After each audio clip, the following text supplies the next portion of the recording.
Hello and welcome to Ken Sanchez Chambers for this administrative meeting of the Bernalillo County Commission. I call this June 23rd, 2026 hybrid administrative meeting to order. Commissioner Benson is excused. We will have a moment of silence followed by the Pledge of Allegiance led by our Commissioner Olivas. Would you mind leading us today? Thank you. Led by Commissioner Olivas.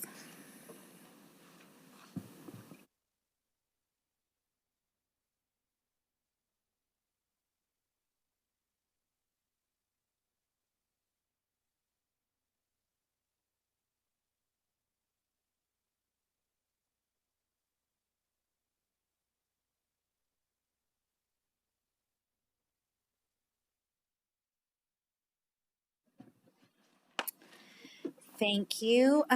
Madam County Manager, are there any changes or additions to the agenda? Yes, Chair Barboa.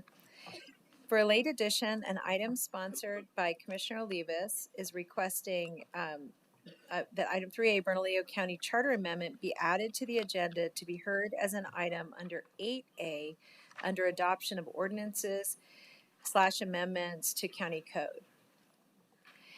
And the following two items were requesting suspension of the rules. 10A, Capital Improvement Program, the 2026 General Obligation Bond Package for November general election is requiring a suspension of the rules in anticipation of any floor amendments that may be required at introduction. The BCC rules of procedure state that amendments can be made at final adoption. However, since requested amendments may be made tonight, a suspension of the rules will allow the board to add whatever changes they would like. For item 10B, Economic Development Legislative Grant Cottages, staff is requesting suspension of the rules for adoption at introduction, moving the item to the adoption of resolution as item 9D. Request for the suspension of the rules is to expedite the release of funds and support timely project delivery. And a vote is required for the following requests. Thank you, County Manager. I so move. Can I have a second? Second. Thank you, Vice Chair. Madam Chair. Question. Yes. Madam Chair, I have a question. So just to be clear, the item 10A, the GO bond program is not being, it's being introduced tonight, but the amendment, the change is to allow us to make amendments to it tonight. That's correct. So it'll be heard for approval in August. Correct. Okay, thank you. Thank you for that clarity. We have a motion and a second. All in favor, please say aye. Aye. Aye. Thank you. Pass the mouse. Okay. Commissioners, do you have any changes to the agenda? Okay, moving on to item 4, proclamations. Recognition of Joel Hertel, County Planning Commission by Commissioner Eric Olivas. Joel or Joel, I'm not sure. Thank you, Madam Chair. Joel and anybody that's with you, if you'd like to come up to the podium. So Ms. Hertel has been the District 5 Planning Commissioner for the last 10 years and wanted to take this opportunity to recognize her for her service to our county and our community. So I'd like to read this acknowledgement and then ask you to say a few words, and we have a nice plaque here for you. The Bernalillo County Board of Commissioners does hereby acknowledge Joel Hertel. Acknowledging Joel Hertel's 10 years of dedicated service on the Bernalillo County Planning Commission. Appointed as the District 5 representative in 2016, Joel faithfully served the residents of Bernalillo County through June 2026, providing thoughtful leadership, sound judgment, and a steadfast commitment to responsible planning and community development. Throughout her tenure, Joel contributed her extensive professional expertise and passion for public service to the Planning Commission's work, helping guide decisions that help shape the county's growth and future. Her dedication to preserving community values while supporting thoughtful development has left a lasting impact on Bernalillo County and its residents. Originally from Wisconsin, Joel moved to Albuquerque in 1975 to pursue graduate studies in archaeology at the University of New Mexico. After earning her master's degree, she worked in the field before returning to UNM to study civil engineering, earning both a degree in civil engineering and a master's degree in engineering management. During a distinguished professional career spanning more than 30 years, she planned and directed large-scale construction projects throughout the United States.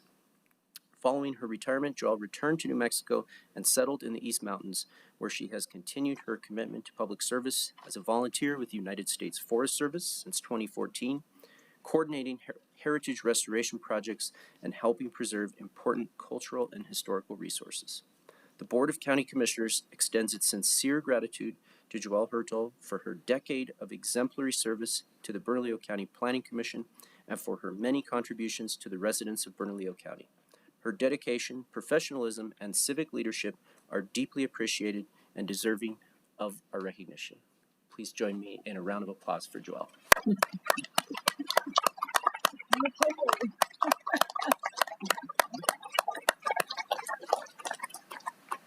If you'd like to say a few words, please. I would. That was very nice, Eric. Thank you.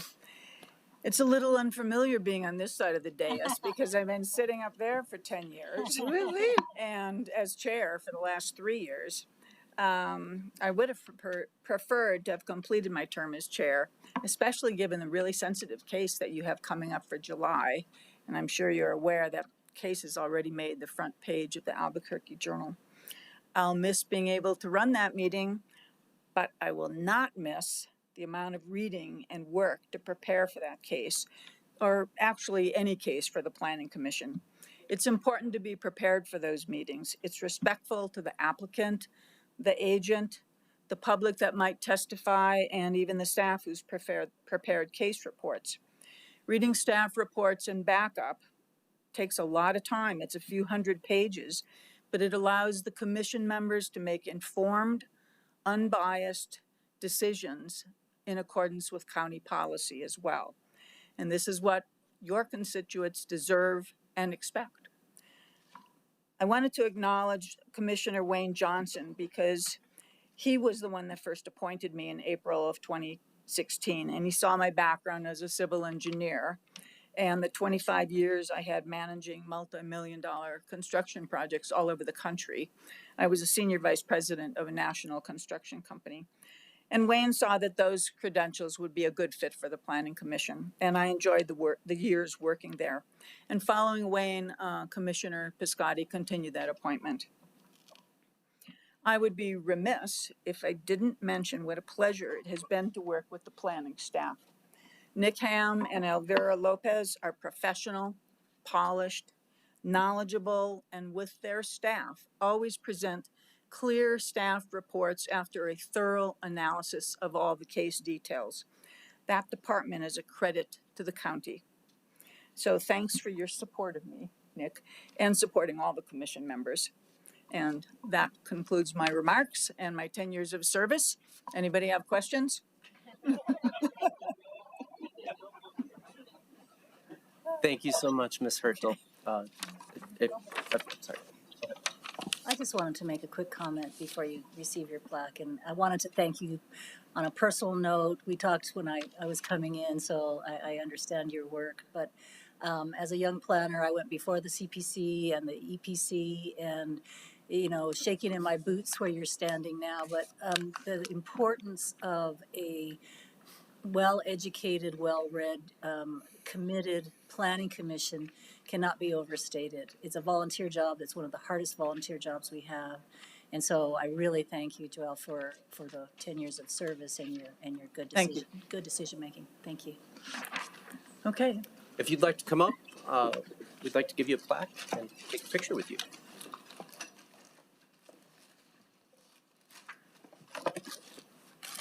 All right, we're going to give you a whole bunch of stuff here. All right, All right. come on up. This is the first one. She said she was chair.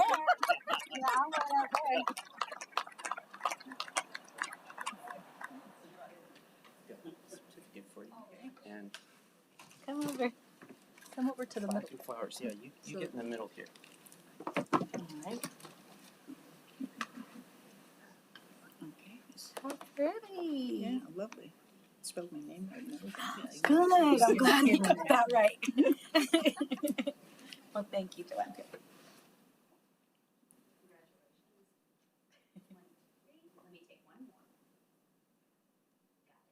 Why would you hold that up?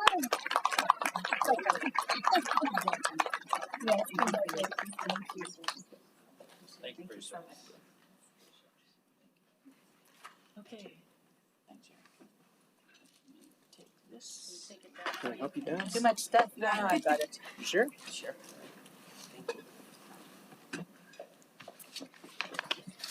Great, wonderful, thank you. That is surprisingly our only proclamation for the night.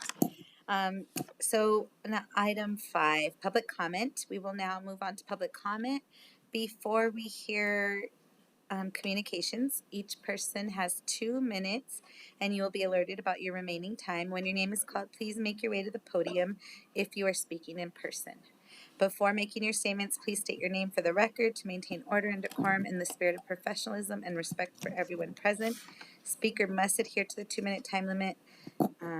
Javier, please call the names. Thank you, Madam Chair. Tonight we have a total of 13 speakers with 5 speakers appearing online. Please come up to the podium when your name is called and state your name for the record. First speaker will be Janet Sayers, followed by Grace Dukes, followed by Mary Ingham.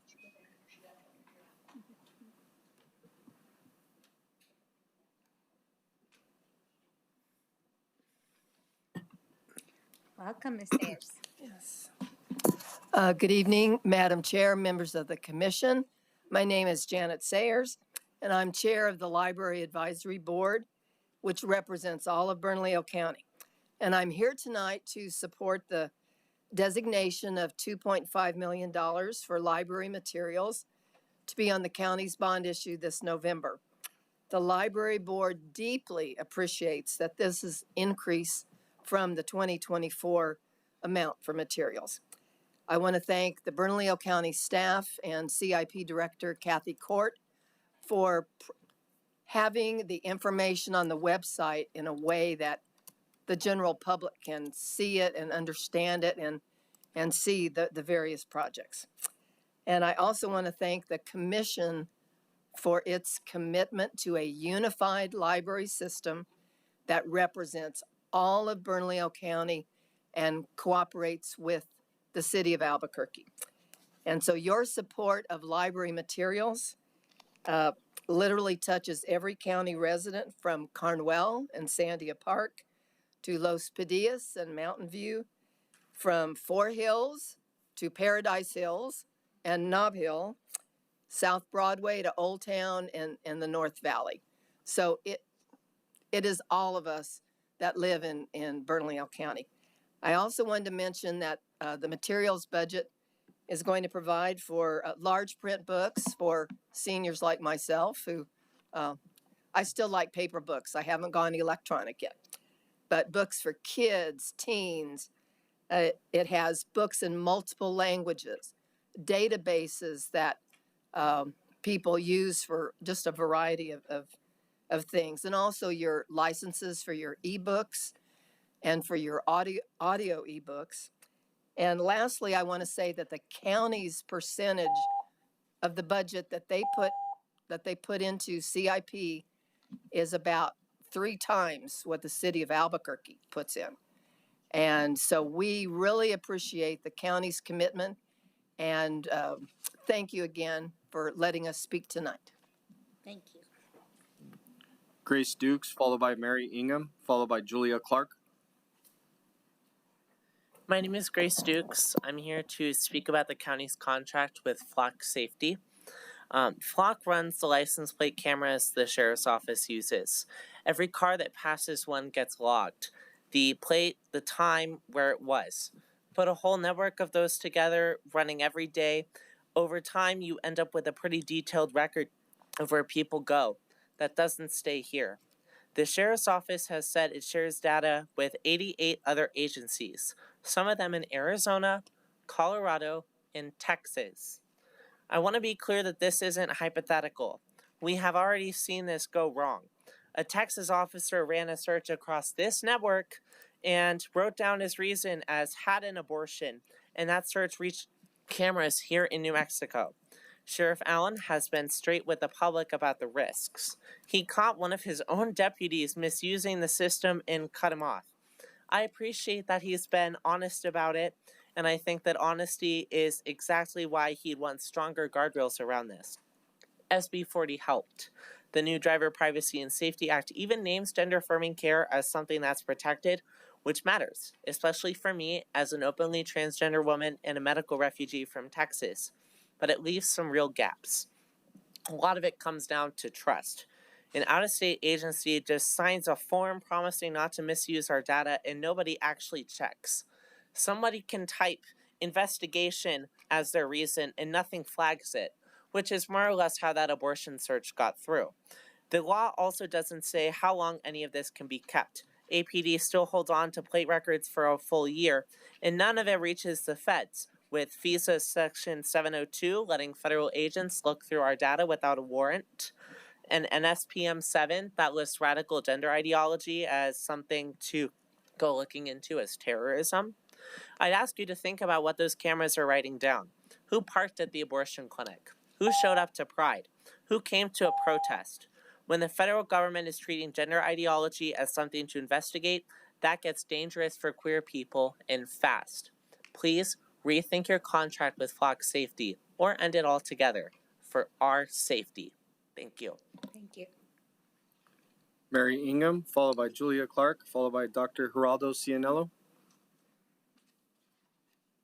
I'm going to ask folks to try and keep it to the 2 minutes, please. Good evening, County Commissioners and Albuquerque citizens. Thank you, Commissioners, for your service to our community. My name is Mary Ingham. I'm a pediatric physical therapist, and my greatest love is my Lord Jesus Christ and all of our children. So I'm here tonight as a member of the Village of Los Padillas Neighborhood Association. As you well know, the first phase of the Isleta Boulevard renovation project has begun. I'm going to try some pictures here.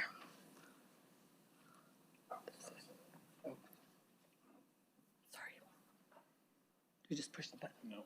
Okay. Oh, sorry. Sorry. Oh,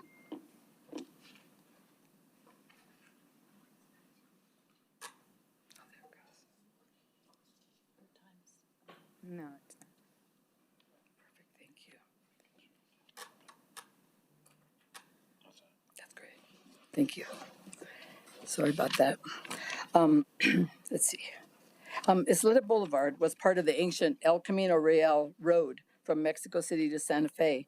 It's also part of the original Route 66, which nobody seems to remember here.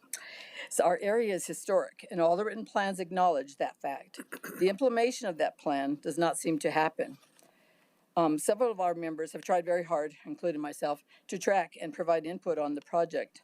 Unbeknownst to many of us, in the last several weeks, it has come to our attention that the Los Padillas Community Center children will undergo a significant loss.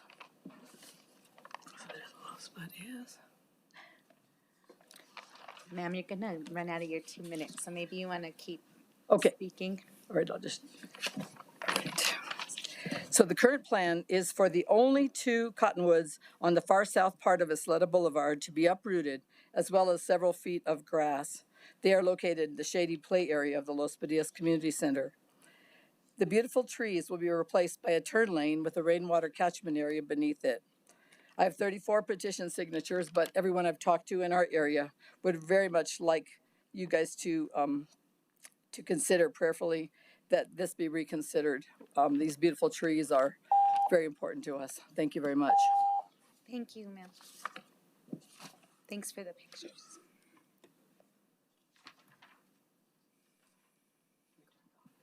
Julia Clark, followed by Dr. Geraldo Cianello, followed by Julie Radoslavich.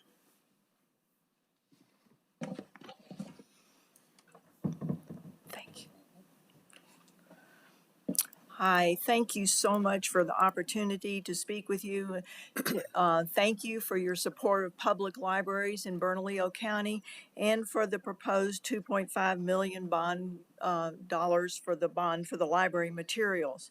In the previous fiscal year, our library users checked out more than 3,700,000 books and other materials. Our libraries are loved. A significant challenge for the library system is to ensure that current and accurate information is available to all residents pretty much all the time. We offer digital services. And in addition to that, we need to provide reading materials for all ages, all interests, and all abilities. This is significant. Our enemy right now is inflation. So I have a couple of figures to demonstrate that. In 2016, the cost of an Albuquerque Journal subscription was $258 a year. In 2026 is $353 a year. Multiply that by 19 libraries, it's a significant expense.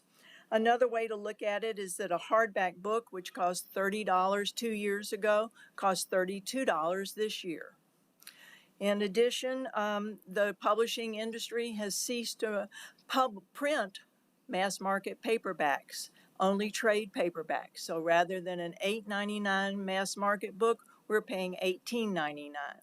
So it is a problem. But we're up to this, and we appreciate the increased financial amount that will help us support these things.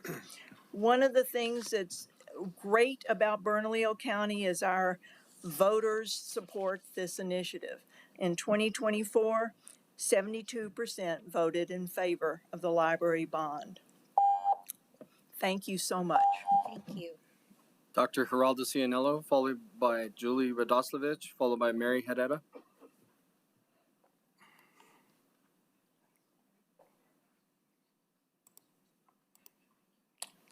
All right. Good evening, Madam Chair and members of the County Commission. I am an alternative health doctor and minister. Do you know what Juneteenth originated from, which was celebrated last Friday? Lincoln said in his second annual message, December 1st, 1862, and I quote, "In giving freedom to the slave, we assure freedom to the free. We shall nobly save or meanly lose the last best of hope of earth. The way in is plain, a way which, if followed, the world will forever applaud, and God must forever bless." End quote. Nearly 500,000 died fighting in the Civil War, which freed 4 million slaves. To celebrate this victory of Republican abolition policies over the Democrat pro-slavery policy is Juneteenth, the day Union Major General Gordon Granger issued General Order No. 3 from his headquarters in Galveston, Texas, June 19th. In 1865, announcing, and I quote, "The people of Texas are informed that in accordance with a proclamation from the Executive of the United States, all slaves are free," end quote. Booker T. Washington was 9 years old when the war ended. He remembered, and I quote, "There was more singing in the slave quarters than usual. Most of the verses of the plantation song had some reference to freedom. Some man who seemed to be a stranger, a United States officer, I presume, made a little speech and then read a rather long paper. After the meeting, we were told that we were all free and could go when and where we pleased. My mother, who was standing by my side, leaned over and kissed her children, while tears of joy ran down her cheeks. She explained to us what it all meant, that this was the day for which she had been so long praying, but fearing that she would never live to see," end quote. President Franklin D. Roosevelt stated, September 17, 1937, and I quote, "I'd like to think that it was the will of God that we remain one people," end quote. May God bless our county and New Mexico. Thank you. Julie Radoslavich, followed by Mary Herrera, followed by Roger Valdez. Chair Barboa and members of the commission, my name is Julie Radoslavich. I speak tonight as president of the Pat Hurley Neighborhood Association, chair of the West Central Alliance of Neighbors, known as We Can, and as an executive committee member of the West Side Coalition of Neighborhood Associations, which has endorsed the statement. I am here tonight with a simple message. The needs of Albuquerque's West Side are significant, but Bernalillo County's general obligation bond package does not reflect those needs. The proposed package includes 21 projects totaling either $55 million or $45 million, depending on the funding scenario, yet only one project serves the West Side, construction of Atrisco Vista Boulevard. The West Side is home to roughly 1/3 of Bernalillo County's population, but under this proposal, it would receive only 3% of the $55 million package and just 1.5% of the $45 million package. West Side residents deserve more than a single road project. Our communities are home to some of the county's most important assets. We have open spaces that need protection and buffering, including Petroglyph National Monument. We have historic and cultural resources that deserve preservation and investment, such as the Atrisco Acequia Madre project along the Rio Grande. We need trail connections that allow residents to walk and bike safely within our neighborhoods and across the river. We need streets designed for the people who live here, and we need community centers, community gardens, growers markets, and the infrastructure that supports a healthy and connected community. According to the agenda materials, the recommended GEO bond package was drawn directly from the county's 2028-2032 Infrastructure Capital Improvement Plan.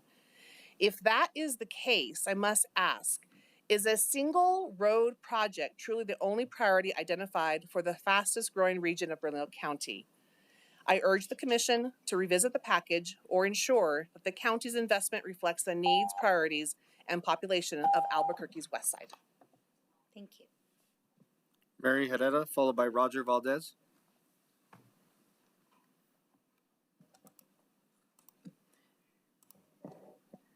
Good evening, Madam Chair and members of the County Commission. In 1979, a publication approved by and printed under the authority of Congress titled, quote, "The Capitol, A Pictorial History of the Capitol and of the Congress," unquote, Washington, D.C., U.S. Government Printing Office, commented regarding the pledge. This pledge attests what has been true about America from the beginning. Faith in the transcendent, sovereign God was in the public philosophy, the American consensus. America's story opened with the first words of the Bible. In the beginning, God. We are truthfully one nation under God, and our institutions presuppose a divine being, wrote Justice William O. Douglas in 1966.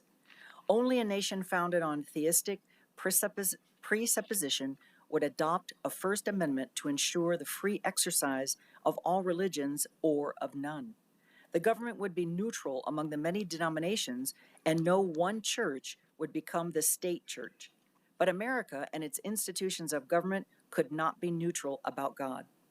Speaking of the flag, President Calvin Coolidge stated May 31st, 1926, "Our condition today is not merely that of one people under one flag, but of a thoroughly united people who have seen bitterness and enmity which once threatened to sever them pass away, and a spirit of kindness and good will reign over them all." Coolidge stated May 25, 1924, at the Confederate Memorial, Arlington National Cemetery, Virginia, "It is the maintenance of our American ideals beneath a common flag, under the blessings of Almighty God. We know that Providence would have it so." President Franklin D. Roosevelt stated November 13, 1935, "Our flag for a century and a half has been the symbol of the principles of liberty of conscience, of religious freedom, and equality before the law. And these concepts are deeply ingrained in our national character." Thank you very much. Roger Valdez.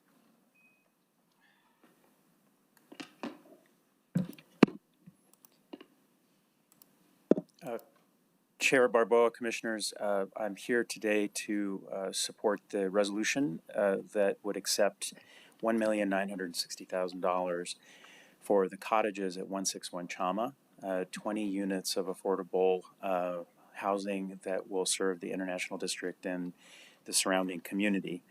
The $1.96 million was raised in 2025 from 18 legislators from all over Bernalillo County. We were very proud and excited to have such profound and widespread investment of capital outlay dollars from the legislature. And the project is already underway. Commissioner Barboa was at our groundbreaking, and we just want to acknowledge our appreciation for your support in particular, for the support of Manager Cindy Chavez, Marcos Martinez, Carolyn Tobias, and Tommy Donovan in the Economic Development Department who have been working with us.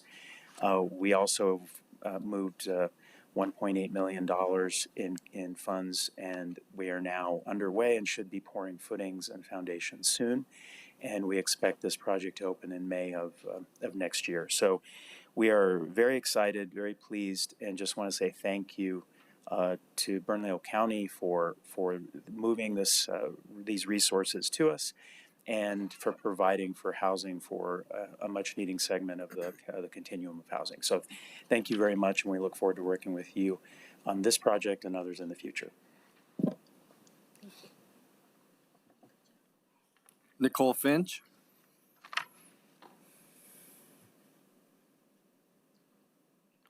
This concludes our in-person speakers. We will now move on to our online speakers. Marianne Presser.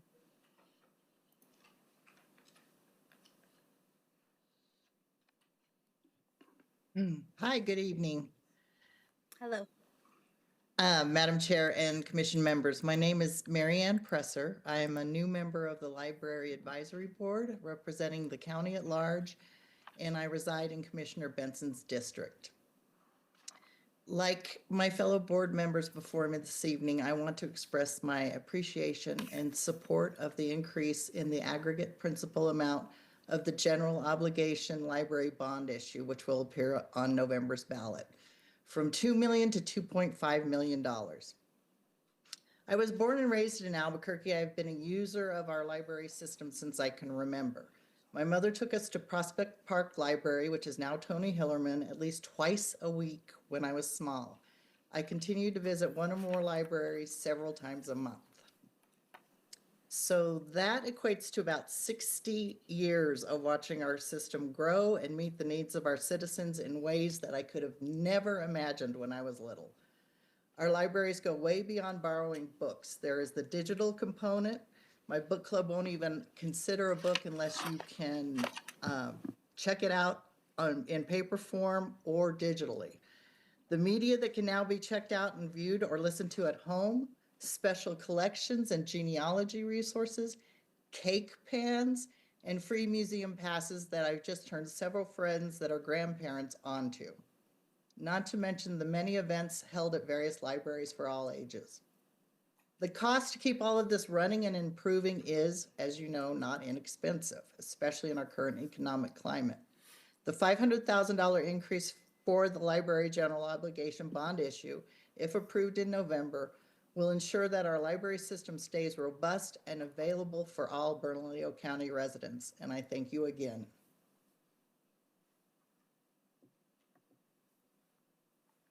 Lam Ho.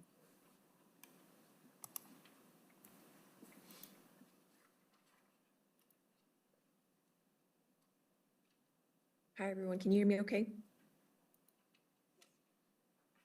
Yes, we can hear you. Thank you. Good evening, Madam Chair and members of the County Commission. My name is Lam Ho, and I've been a resident of Albuquerque since October of 2024. I've lived in District 3 since October of this year, and I've fallen in love with my neighborhood, thanks in part to your hard work, Madam Chair. I now serve as an at-large Library Advisory Board member for the City of Albuquerque. I'm here tonight to thank the County Commission for supporting our libraries. Right now, the library bond for materials stands at $2.5 million, as we've heard tonight. I urge you to sustain this level of support. As you know, this is $500,000 more than in 2024. I'm sure I'm not alone in noticing that inflation has increased costs for all products, strapping our libraries, which are social and educational hubs to so many families. I truly can't imagine my life without this funding. It makes possible ebook licenses, audiobooks, database subscriptions, and translation materials, all of which are personally significant to me as a writer and essential in keeping our libraries accessible for people of all ages and ability. I truly appreciate the time and effort you put into making sure our librarians and library staff have what they need to go above and beyond for their communities. Thank you for your work to support our libraries and for the opportunity to speak tonight. Teddy Decker. Good evening. My name is Teddy Decker. I'm here tonight to ask you to dedicate $10 million from the upcoming bond issue to help complete the North Domingo Baca Aquatic Center. Over the years, residents have repeatedly been told that funding was coming. Families moved into the area with the expectation that this public facility would eventually be built. Many of those young parents are now grandparents, still waiting for the project to become a reality. The North Domingo Baca Multi-Generational Center already serves a diverse cross-section of Albuquerque residents. It hosts programs for seniors, community groups, fitness activities, educational programs, and families from throughout the city. The Aquatic Center will build on that success by providing opportunities for every age and ability level. This facility is being designed as much more than a neighborhood swimming pool. It will support swim lessons, senior fitness programs, rehabilitation and therapy services, youth athletics, school programs, and regional and national competitions. State and city leaders have repeatedly described it as a facility intended to serve all ages and abilities across our community. This is also a county-wide investment. The project is expected to generate substantial economic activity through tournaments, competitions, visitors, and related spending. We estimate an economic impact of more than $124 million over 5 years. Most importantly, Bernalillo County has an opportunity to help finish something that residents have been waiting for decades. State legislators, the City of Albuquerque, Albuquerque Public Schools, and many other partners have already contributed millions of dollars toward making this project a reality. The county can play a decisive role in getting it across the finish line. This is not about building a pool for one neighborhood. It is about providing a public asset that will serve children, seniors, athletes, families, and people with disabilities from across Bernalillo County for generations to come. Please help keep the promise that has been made to the community for so many years by including $10 million for the North Domingo Baca Aquatic Center in the upcoming bond package. Thank you for your time and consideration. Renee Horvath.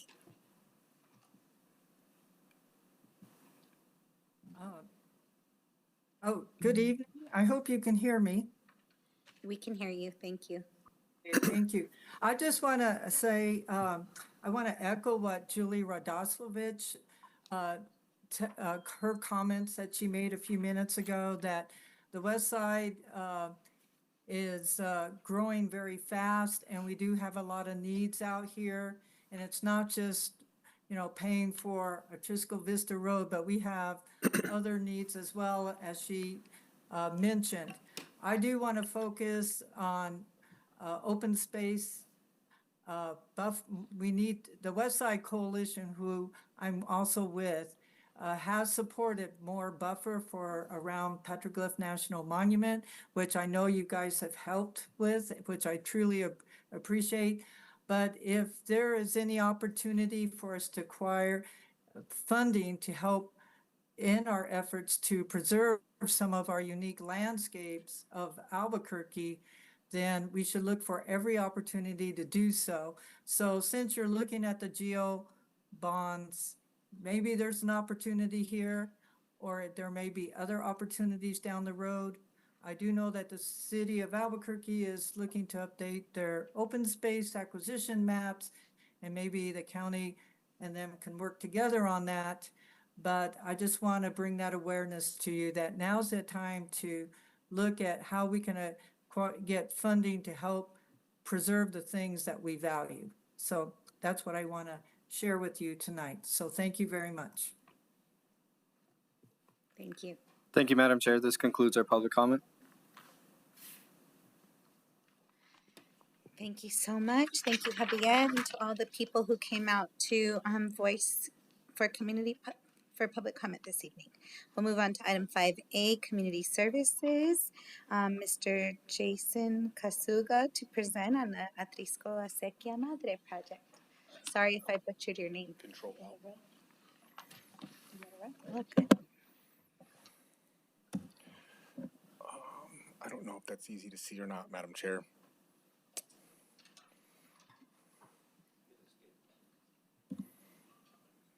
That might be, Madam Chair, that might be better. We'll just leave it like that.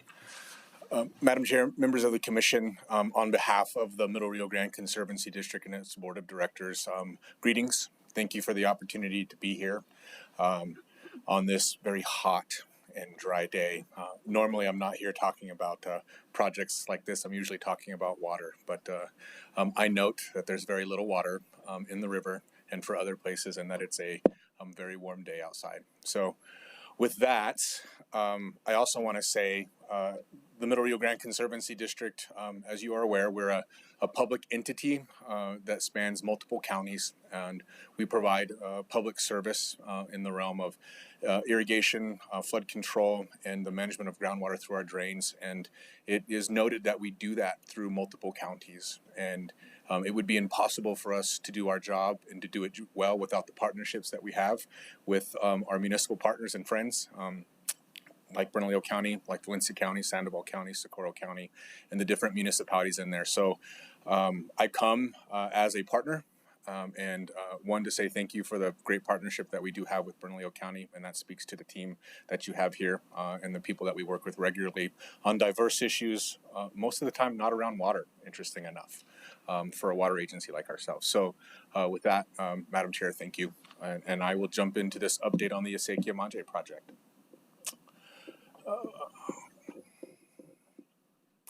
So as a review, Acequia Madre is MRGCD and the Bernalillo County. We executed intergovernmental agreement on this project. This is a project that has a history between us already. I'll show some master plan maps there, but where we find ourselves today is we've executed this intergovernmental agreement. MRGCD stepped into the role of constructing some of the early phase 1 facilities on our right-of-way. I'll show you some photos of that. And my goal today is to provide an update on that construction and give my first quarterly report with the money that has been so graciously given by the county for this project. I'm an engineer, so I like photos and not a lot of words. So most of my presentation is going to be around photos. So one of the elements that we had on this project was the need to spend some capital outlay money. Nobody likes money that we've been given from the legislature to not get spent, and so we as partnering agencies, we do everything we can to help each other, and we have partnered on this, and we were able to do that here.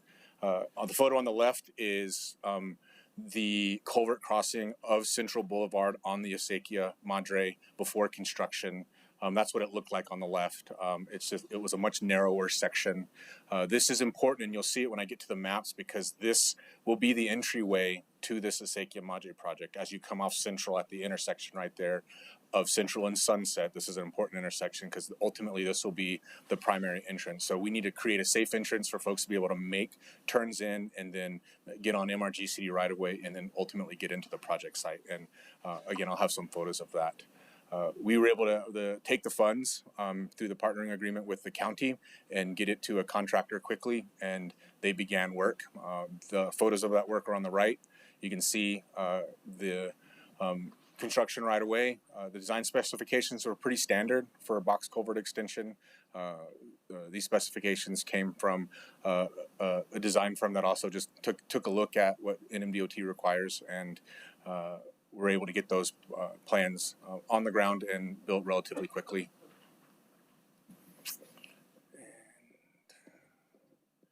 So this is what that looks like today. It doesn't look like it's much when it's done, and I think that's the point. It looks clean, picked up, and you'll have to trust me from this view. It is much wider than it was. It's hard to see that, and there's no aerial imagery yet, but when new aerial imagery of this area comes out, you will see a much wider section. You'll note there that we on the left, we have some photos, we have some signage there. We have a turnout. In my world, people always ask me, well, Jason, what's a turnout? And what is it used for? Especially if you're not an irrigator. A turnout is that little apparatus you see on the right side of that left photo with the wheel on top. It's if you're an irrigator and you're a historical irrigator, you will be very familiar with this piece of infrastructure. It's what you open up to take water out of an irrigation facility. And it's very important to put it there because of the history of the Acequia Madre. Agriculture in the Middle Valley and some of these old facilities go way back. MRGCD has facilities that we manage with our tribal partners that would have existed since time immemorial. And the Acequia Madre is a very important piece where it just lands culturally to the Middle Valley and to the urban area and to the South Valley itself. So what we were able to do, or what the community was able to do in this space after we were done. So this is Prima Agua 2026. This was an event on March 29th, 2026. And Prima Agua is important because it's the opening of the irrigation season. It's a time when blessings are done on irrigation facilities as water is coming for the first time. If you are not familiar with MRGCD's facilities, it's something special when the facility has been without water for months and water's turned on for the first time and people are preparing fields and you actually just see the water arrive for the first time, right? That's really Prima Agua to get ready for the season and to use water. And this is the way the community gathered there. I will say there's deep connection to the Acequia Madre in this area from the community. I'll get onto some of the master plans and the next steps of what we're doing. But there are a lot of eyes, a lot of people care about this area. There's a lot of emotion around it. And rightfully so. It is a gateway into an area, and it's one of the few spaces left we have that we can do something, I think, special as a gateway into a historically agricultural and agrarian community, even though urbanization is taking place. Roots matter, as I'm often told by people who grow things, right? And and I'm not a grower myself, I'm a water expert, but I'm deeply connected to people who do grow and make their living and grow gardens, even in their backyards, which happen a lot in the Middle Valley, in the urban areas of the Middle Valley. All right, so moving on next. So this master plan, I've mentioned it a couple times, and sorry, I probably should have started with this photo first as a little bit of a backdrop, but this is actually straight out of the master plan, and when I say the master plan, it's our master plan. MRGCD and the county, we're connected at the hip, we're partners. We're partners with many others. But this was a rendering of something we could try to do before we had a vision of truly what we wanted it to be, right? Like there was this master planning process that brought the communities together in this area and said, we want this to be a space where communities gather, whether it's educational purposes, maybe it's for selling what you grow, maybe it's just for celebrating and finishing a difficult growing season and celebrating sometimes some hard drought seasons, who knows? But this is ideas of a gathering space for people who organize themselves around our irrigation facilities and ag, and for an urban area to remember where we started. Interesting enough, MRGCD celebrated our 100-year anniversary in 2025, and if you don't believe me, I imagine the county has plenty of old photos themselves of what this area looked like prior to urbanization coming in, and there is I think, a need to hold on to those irrigation and agricultural roots as we urbanize, or the valley will look very different for our children's children. And it's projects like this that hopefully cast a vision for how we do it. As we talk about master plans and those kinds of things I heard while I was sitting in the audience today.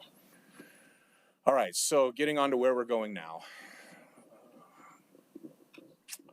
So if you're familiar with the master plan, there's this is scenario 2 that's come out of the master plan, and then I'll get to the phase 1 design drawing.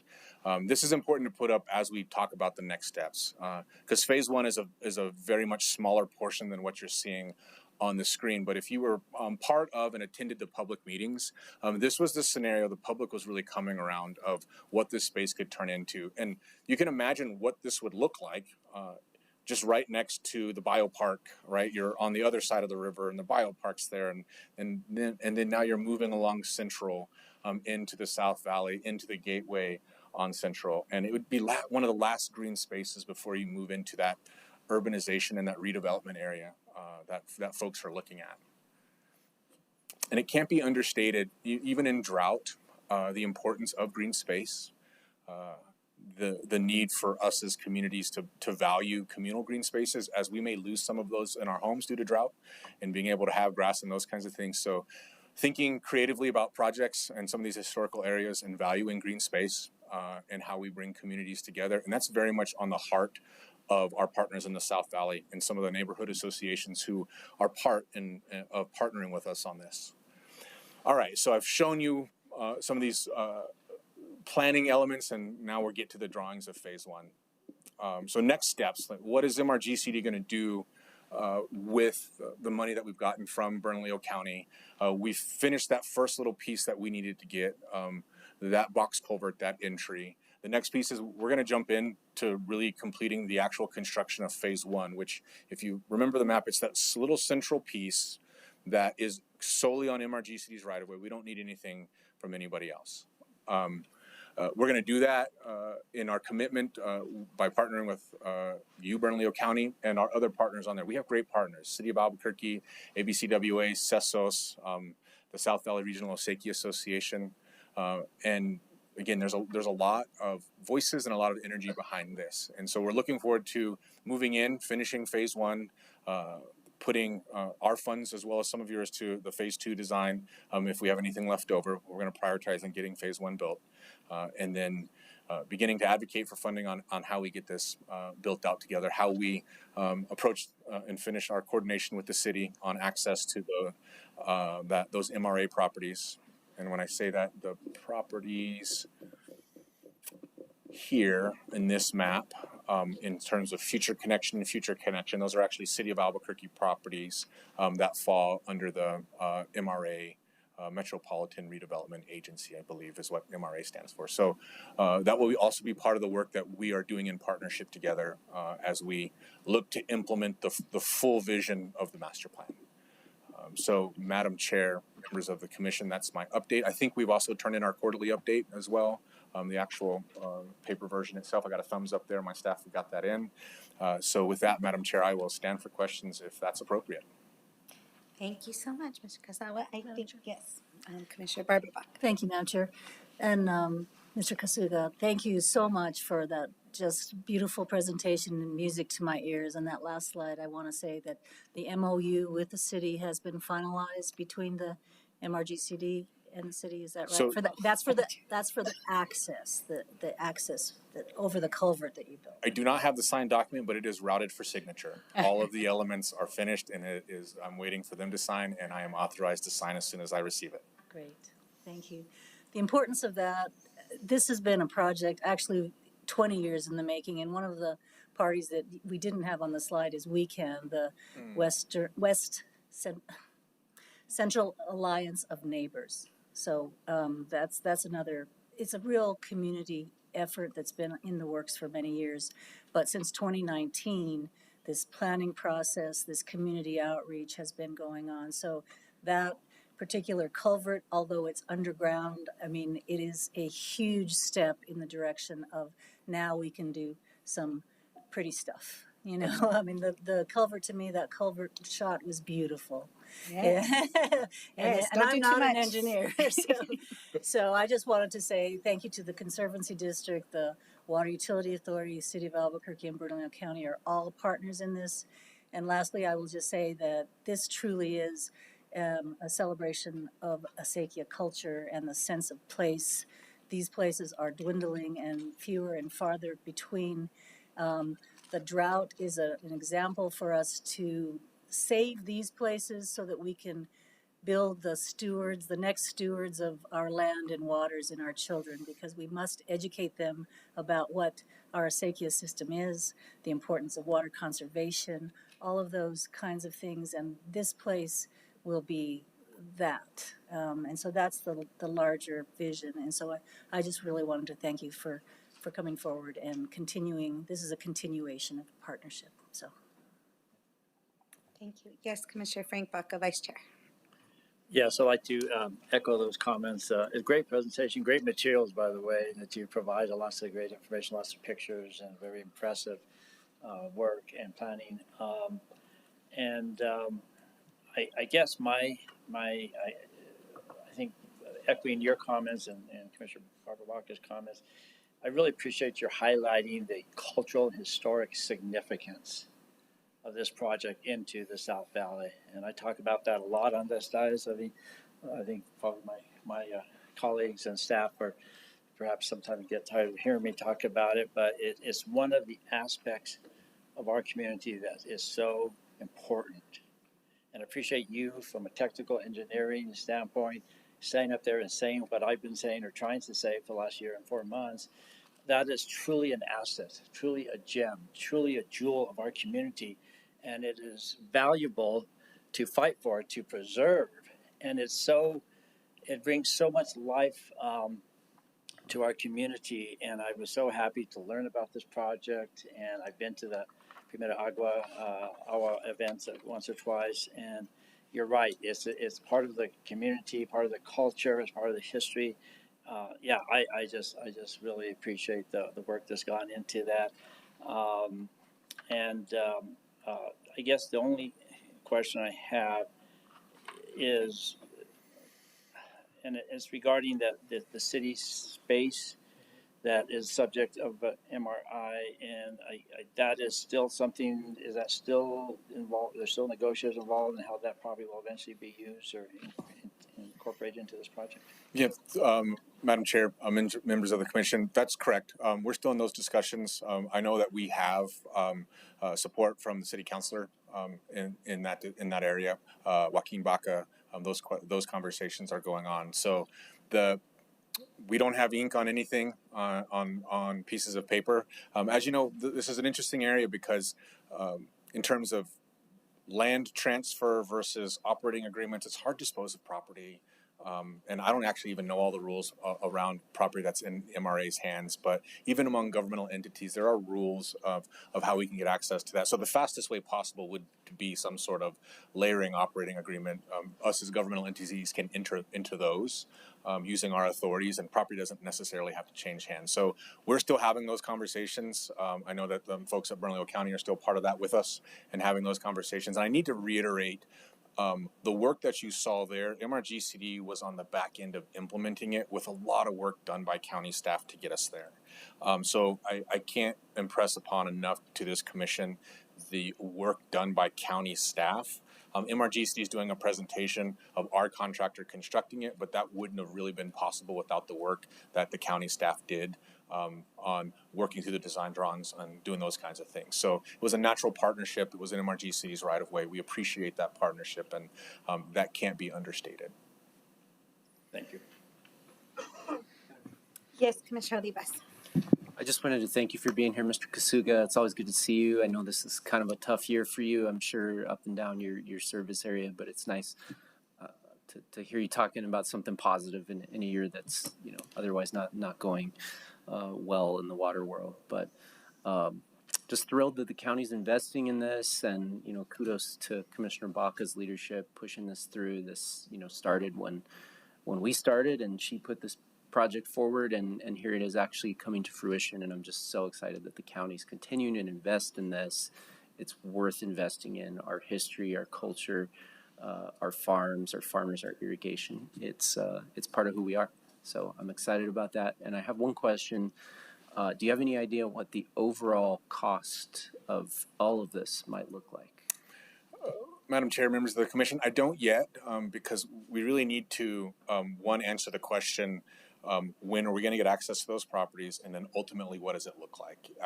I would be speculative, and if you would like me to speculate, maybe a number around $3 million. I don't know, but it really does depend on getting those other properties. I think some of the more structural work, like that culvert, was a really engineered item. The rest of it, I don't know how much core engineering we have around that versus deciding how we want to create those spaces for people to gather in. My hope is it doesn't turn into a whole lot more concrete. I know there's others that would appreciate that too. And it probably shouldn't. But, there will be elements as you gather people. It's hot. We need plants out there. We need shade.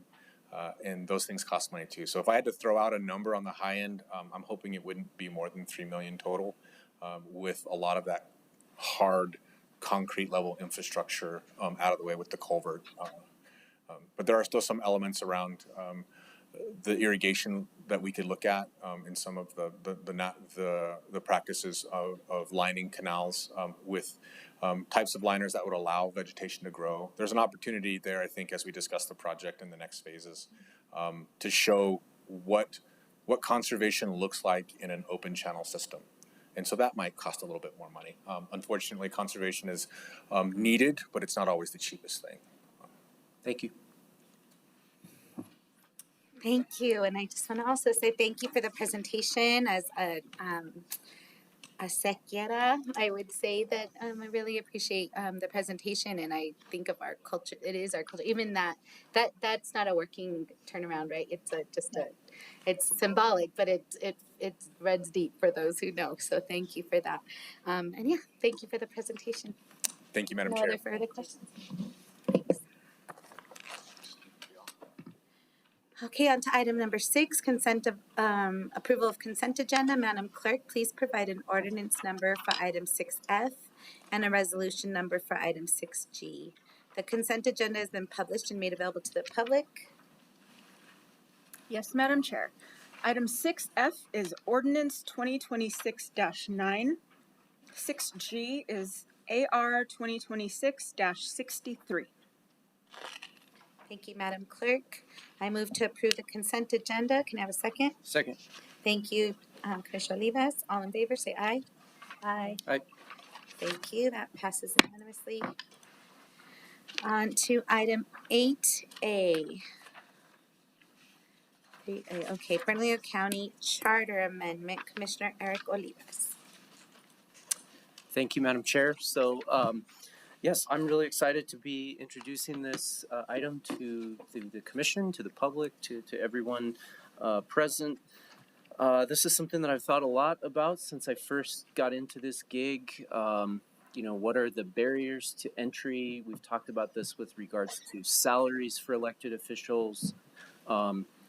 But I've often said that more fundamental to that is actually the barrier of running and executing a campaign. And so the premise here is to limit the influence of large donors, big money, corporate PACs, those kinds of things in our county elections.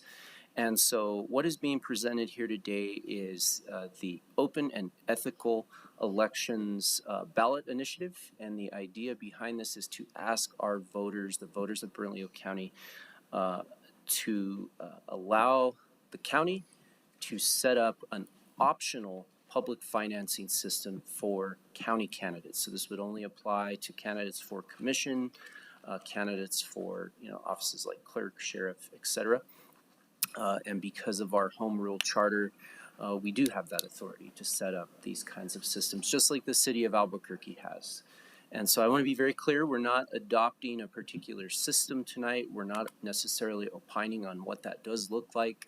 This is asking for the go-ahead that we may set up a system. And I do want to emphasize may, because there are 3 resolutions in here. And actually, Julianne, if would you be able to put up the third one? So one of the resolutions, actually the first one, item A, I believe. No, I'm sorry. Can't see it here in the item that I have up before me. But anyway, one of the resolutions was not the correct version that was printed. And so what we have actually designed here as well, and we'll be considering, is a process for how this would be set up in the future. So the first 2 items, right, are a resolution authorizing the ballot language, and then there's the ordinance that amends the county charter to place the open and ethical elections ordinance in the charter. And then the third resolution lays out a process for how we would design that system. So it doesn't say how the system's going to work. I know a lot of the questions are, how much money do people get? How much is this going to cost? How do you qualify? And I think we're intentionally not answering those questions because we want to really have a panel of experts with good information, looking at best practices around the country, around the region, and coming back to us as a commission, as a county, with all of that information. How much is it going to cost? How do you qualify? How is it implemented? And so this other resolution that wasn't quite correctly published lays that all out, which is assigned to our Code of Conduct Board. I've had some preliminary discussions with the chair of that board. And then there's some ad hoc members for the county clerk, a county commissioner, the county attorney, and the county manager, who are all involved in this, and that way able to give fiscal guidance, legal guidance, practical guidance from the standpoint of the clerk who might be involved in administering it. So we really tried to design something that allows a certain level of flexibility, but at the same time, commits us to that core principle of limiting money in elections. And I can just tell you, if I could change one thing about politics in our country today, that would be what I would do. Citizens United, campaign spending limits. Money is corrosive in politics, and I can tell you, I say this for myself, and it's probably true for all of us, have spent more time than I would like talking to donors when you could be spending that same time talking to voters. And so we all try to maximize that amount of time that we spend talking to voters. But when you're raising money, you have to spend time raising money, and that's time that you're not spending doing something else. So I think this would allow us to have that better connection with our public and limit that influence of outside money. So this will be the introduction of all of these items, and then at the next meeting we would consider the final adoption, which would enable us to put this item before the voters and, get their opinion on it if this is something that they feel is important and a priority for the county. So with that, I would move introduction. I'll second. Thank you. You have a motion, second? Yes, Vice Chair. Thank you, Madam Chair. So if I may, Commissioner Olivas, just a couple of questions to make sure I understand this process. So our Code of Conduct Review Board is being instrumental in this? Is that what I understand? Yes, and I believe actually we all should have this resolution in front of us. It's this, it's labeled 3A8A. And so on the back of this is the clean version. But essentially, the Code of Conduct Board would serve as an ad hoc, I called it an ad hoc assignment, meaning this would be assigned to them on a one-time basis to study and recommend an implementing ordinance. And I also heard you say, and I know it's in the materials, about the potential for them to retain experts to help with the process. Is that also correct? Yes, Madam Chair, Commissioner Baca, the idea is that they would be able to retain subject matter experts, perform research, and look at best practices for local elections for these kinds of things. I'm very familiar with the city system. I think many of us are, but I am not saying that's the best, and I know it's not the only one. So really want them to dive in and find the best model that works for us. Okay. So with those two facts established, I guess the concern I have is the timing, because I also see that they make recommendations no later than August 31st. I just realized that's 2027. If it passes in this November, then it'll be implemented in August. So, Madam Chair, if I may explain real quick, the rationale behind that is, if we get the go-ahead from voters in November, then the Code of Conduct, this year, 2026, then the Code of Conduct Board would kick into gear and start working on, their study and their process of this, and then report back to us next August with potential, it may be one recommendation, it might be multiple options, it might be, we don't think this is a good idea. Gotcha. All right. I hear you. Yeah, that was my concern, just in terms of the timing of things, and it's a lot of work to ask somebody to do on a volunteer basis in a short period of time. So, okay. I wanted to, go ahead. I want to make a quick comment. I support public financing, and for all the reasons that you stated. I just want to be clear, it doesn't stop PAC funding, right, to enter into our systems, but it does help candidates, and I think that's so important. The piece I worry about this is a fast timeline and public education around it. Well, I guess two things. I'm not sure why we wouldn't just have this study so we can go, just do this study and have people design it or put some options forward that then could go, so we could go to the voters with, this is what it means and this is how much it's going to cost and this is how we're going to run it. Because now we're talking November to educate. Part of what I love about any of this is that it gives us time to educate about elections and educate about voting and get more people engaged in our voting process. But so that's same thing, timing. Between now and November, how are we going to educate everyone? We just finished educating folks on semi-open primaries, and there was a coalition of us, right, that went out, and there was already county clerks and everybody working on it. So So that's my one thing. I definitely support public financing for all the reasons you said. I just worry a little bit about the timing as well, about the efforts behind it, and why. Like, I guess if we go to the voters in November and then establish after, I'm not quite. I sort of feel like it would be nice to go to the voters with what the program is, because that's part of the educating, I guess. If I may respond, Madam Chair. Yes. So this is very similar to the process that the city of Albuquerque used when they implemented their language that is in their charter, but it is governed by ordinance. So similarly, they can change requirements within the program legislatively, but it is, enacted in the charter, right? So the idea here is, and I think this is true in many cases in our charter, is that the charter sets the overarching goal, right? Do we want open and ethical elections with public finance option for candidates or not, right? Because frankly, I agree with you, there needs to be high level of education on this, but the ballot language is very limited regardless, whether we had a fully fleshed out ordinance or none at all.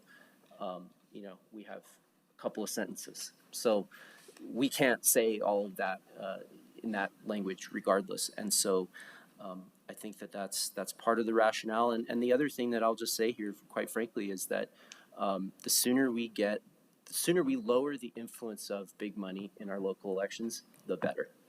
And so in a way, I agree with you. In an ideal world, perhaps we had a perfect proposal. But the real question here is, do we want to limit that influence or not? And I think it's that simple to me. Thank you. Commissioner Barbach. Thank you. I will support this. I think that this is good government. I think that this is a very thoughtful approach because it does ask the voters, shall we do this? And my personal experience of running is people ask me, how do you run for county commission and you have to be a resident and have $50? When I ran, it was 25. So what this process that we develop will do will actually be an educational component. It would be more, I hope that the county code of conduct comes back with, petitions and the $5 donations or something to that effect, like the city's process. It's not judging that. It's not saying that it has to be that way. And some people have complained about that process. Nevertheless, that process is a process that puts somebody on the ballot after they talk to voters, after they get, this idea, regular voters for a small amount of money with that big idea of public financing to keep big money and big influence out of decision-making up here on the dais. So I think that the voters will, we need that there needs to be education, but I think that voters in Albuquerque already have supported this, and I'm hoping that voters in Bernalillo County and Albuquerque will again.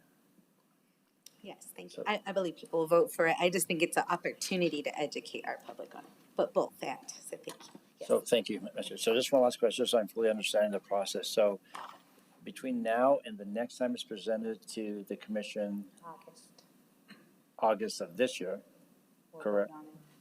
Sorry, go ahead. No, is that correct?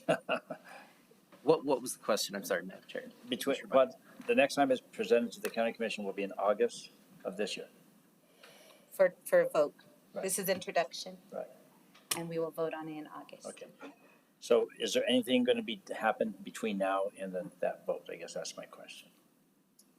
To Commissioner Oliver. Madam Chair, Commissioner Baca, obviously we are going to update the resolution to make sure that we have the right resolution in there for the process, because that wasn't in the agenda. Luckily, since it's introduction, that's not as big of an issue, although I wish it was in there, just so the public, everybody could kind of understand what we're endeavoring to do. But that will be updated.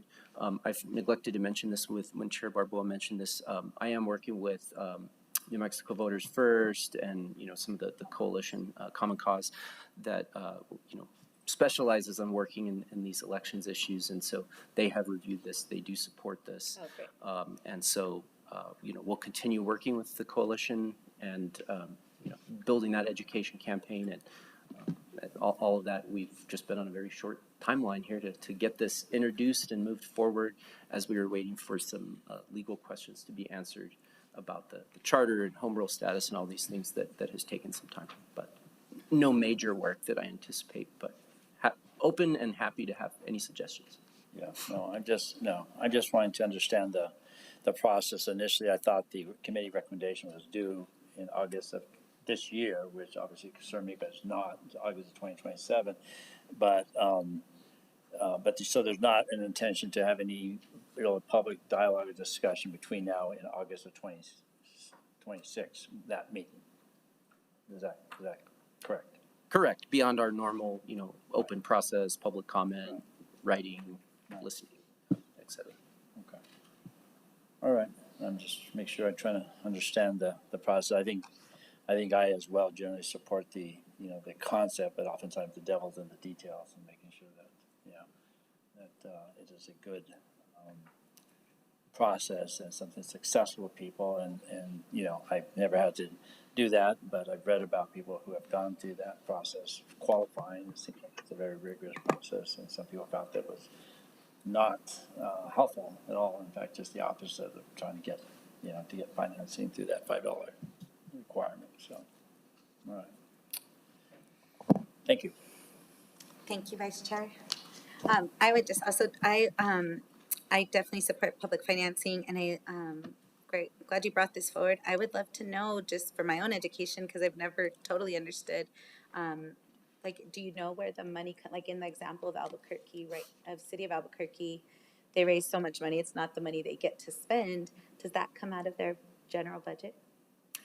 Yes, Madam Chair. So their general fund is what supports that, and that is also referenced in this companion resolution, that any option that's recommended by this committee or considered will be analyzed by our team for the budgetary impacts, right? How much will it cost and where will that come from?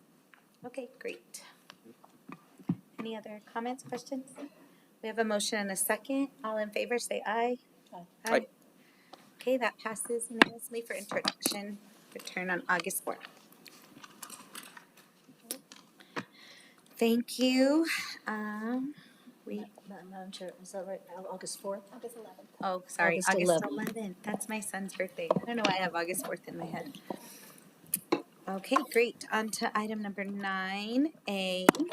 Chief of Government Affairs Kathy Court to present on our infrastructure capital improvement plan resolution. Madam Chair? Madam Chair? Yes. Can I issue? Sorry. Thank you. And I was like, where's that coming from? Sorry, clerk. I always do that too. Madam Clerk, please issue resolution numbers for 9A, B, C, D1, and D2, please. Yes, I'm happy to. Thank you. Item 9A is AR 2026-64. 9B is AR 2026-65.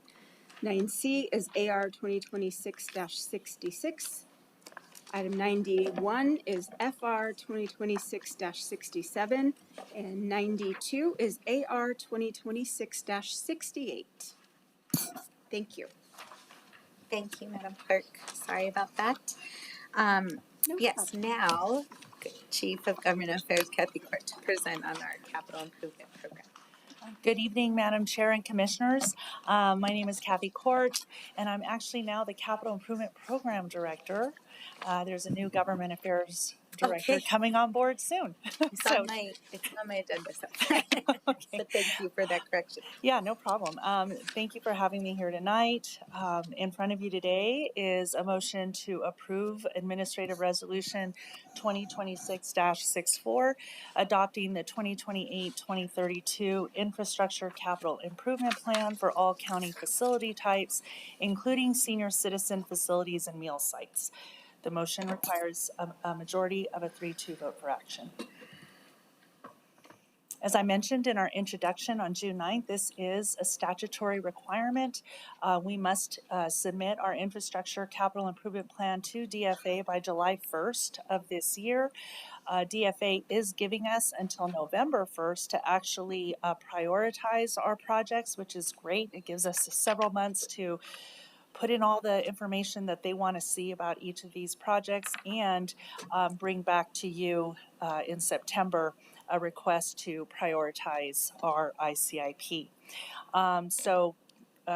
This is a really great timeline for us. We're doing this early in terms of getting this into to DFA by July 1. House Bill 247 is a game changer, and it also reflects the fact that all projects funded with capital outlay grants more than $100,000 must have an infrastructure capital improvement plan identification number. So we'll talk about what's in our ICIP and how that meets this requirement as well. So in this year's ICIP, we do have nonprofit capital projects that are included. We do have some minor changes for you. I'll go through those changes that we've made since June 9th in our introduction. But basically now we are managing 153 active capital projects with an estimated total project cost of $400,164,005. Since 2022, Bernalillo County capital projects have received a total of $67.4 million in legislative grants. Close to 50% of those monies have been expended to date. Bernalillo County received another $22.6 million in the 2026 legislative session, and those grants are going to be budgeted in August.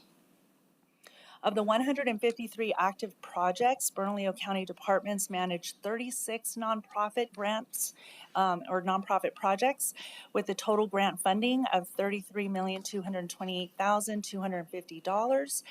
The estimated total project cost for those 36 nonprofit projects is $48,203,456. That's a big number. Those are big numbers. Nonprofit projects are managed by my team, the Capital Improvement Program, our Fleet and Facilities Management team, and Parks, Recreation, and Open Space teams. We get assistance in our work from fixed assets, accounting, policy and budget, procurement and business services, and our legal team. 21 staff members and outside legal counsel spend a varying amount of their work week dedicated to the many tasks that are involved with serving as a fiscal agent.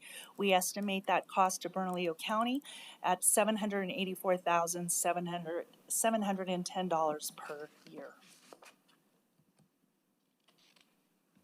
Our projects are now a part of a new internal capital improvement program database.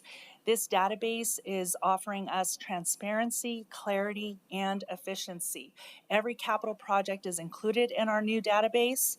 The database will be public in early fall with read-only access available now to our employees. It also offers us clarity. It captures every single capital project and tracks each of those projects' progress, both in the accounting side and in the actual construction design side of a project. We now have a total of 205 projects in our CIP database. The breakdown of those projects is as follows. We have 112 active Bernalillo County capital projects. We have 36 active nonprofit projects for a total of 148 projects. We also have 5 active senior center and meal site projects, which puts us at 153 total active projects. We have 50 completed nonprofit and county projects. We have 1 unfunded project that has been requested by a citizen, and we have 1 discontinued project in which we had some money in capital outlay, and the governor vetoed that project. It's still reflected in our database, and that puts the total at 205 projects. Some of our changes made since introduction on June 9th. Back on June 9th, I told you we had a total number of projects of 183, and today that's 205 projects. That's because we did add 22 new projects to the database. Among those are 17 completed projects. I asked my team to add all the nonprofits that have vehicles that were purchased by capital outlay grants. So that was 17 of those projects were nonprofits that have vehicles. And then we have 5 new ones, and we'll talk about that in a bit. We also have, back in June, on June 9th, I told you we had 35 completed projects. That's now 52, and that's because of those 17 nonprofit projects that entail vehicle use. We had 5 senior projects on June 9th. There's no change to the number of total projects. What did happen though is our Whispering Pines Senior Center, which was reflected on June 9th, it's still there, but we have a new project for Whispering Pines that has been identified because a project that was listed on June 9th has actually been completed, funded and completed. So we've found another project for Whispering Pines. Our our financial analysis form back on June 9th indicated we had 20 staff members working on nonprofit grants. I forgot to include one of our IT staff members who helps us with some of our grant functions, and so that brought that estimated budget impact to $784,710 with that inclusion. We made a few minor changes since June 9th. Our voting machine warehouse name was changed with the clerk's assistance and her team to Elections Management and Operations Center. We also had a project named Affordable Housing Construction on Vacant Properties. That name was changed to just simply Affordable Housing. We had our Animal Care Services Expansion and Improvements project on the list. That project is actually going to be completed soon, so we actually added the new Animal Care Adoption and Education Center to the list because you all just approved that as well in the last month. On this slide, I'm showing you all the requests that were made of us by our commission since June 9th. Commissioner Barbara Baca requested the addition of a Sequia Madre. That was our mistake. That should have been on the original list. It is an active project, so we've added that project to our ICIP. Commissioner Eric Olivas, you mentioned you did want to ensure Whispering Pines was on our senior meal site list. It still is, with just a new need that has been identified. Commissioner Benson requested some work on Unser and Irving at the intersection of Unser and Irving, and Deputy County Manager Archuleta did pledge to him that he'd work with our city counterparts just to make sure that we know who owns that intersection, what actually has to happen, and move forward on maybe some joint planning in terms of that particular project. And then Commissioner Frank Baca, he also requested the addition of the projects that you're seeing here on the screen, and so I'm sure that's something that we'll discuss soon.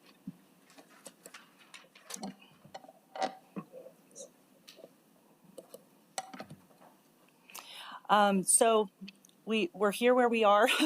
I didn't update this slide. I forgot to update this slide. But today I'm asking for final approval of our 2028-2032 Infrastructure Capital Improvement Plan.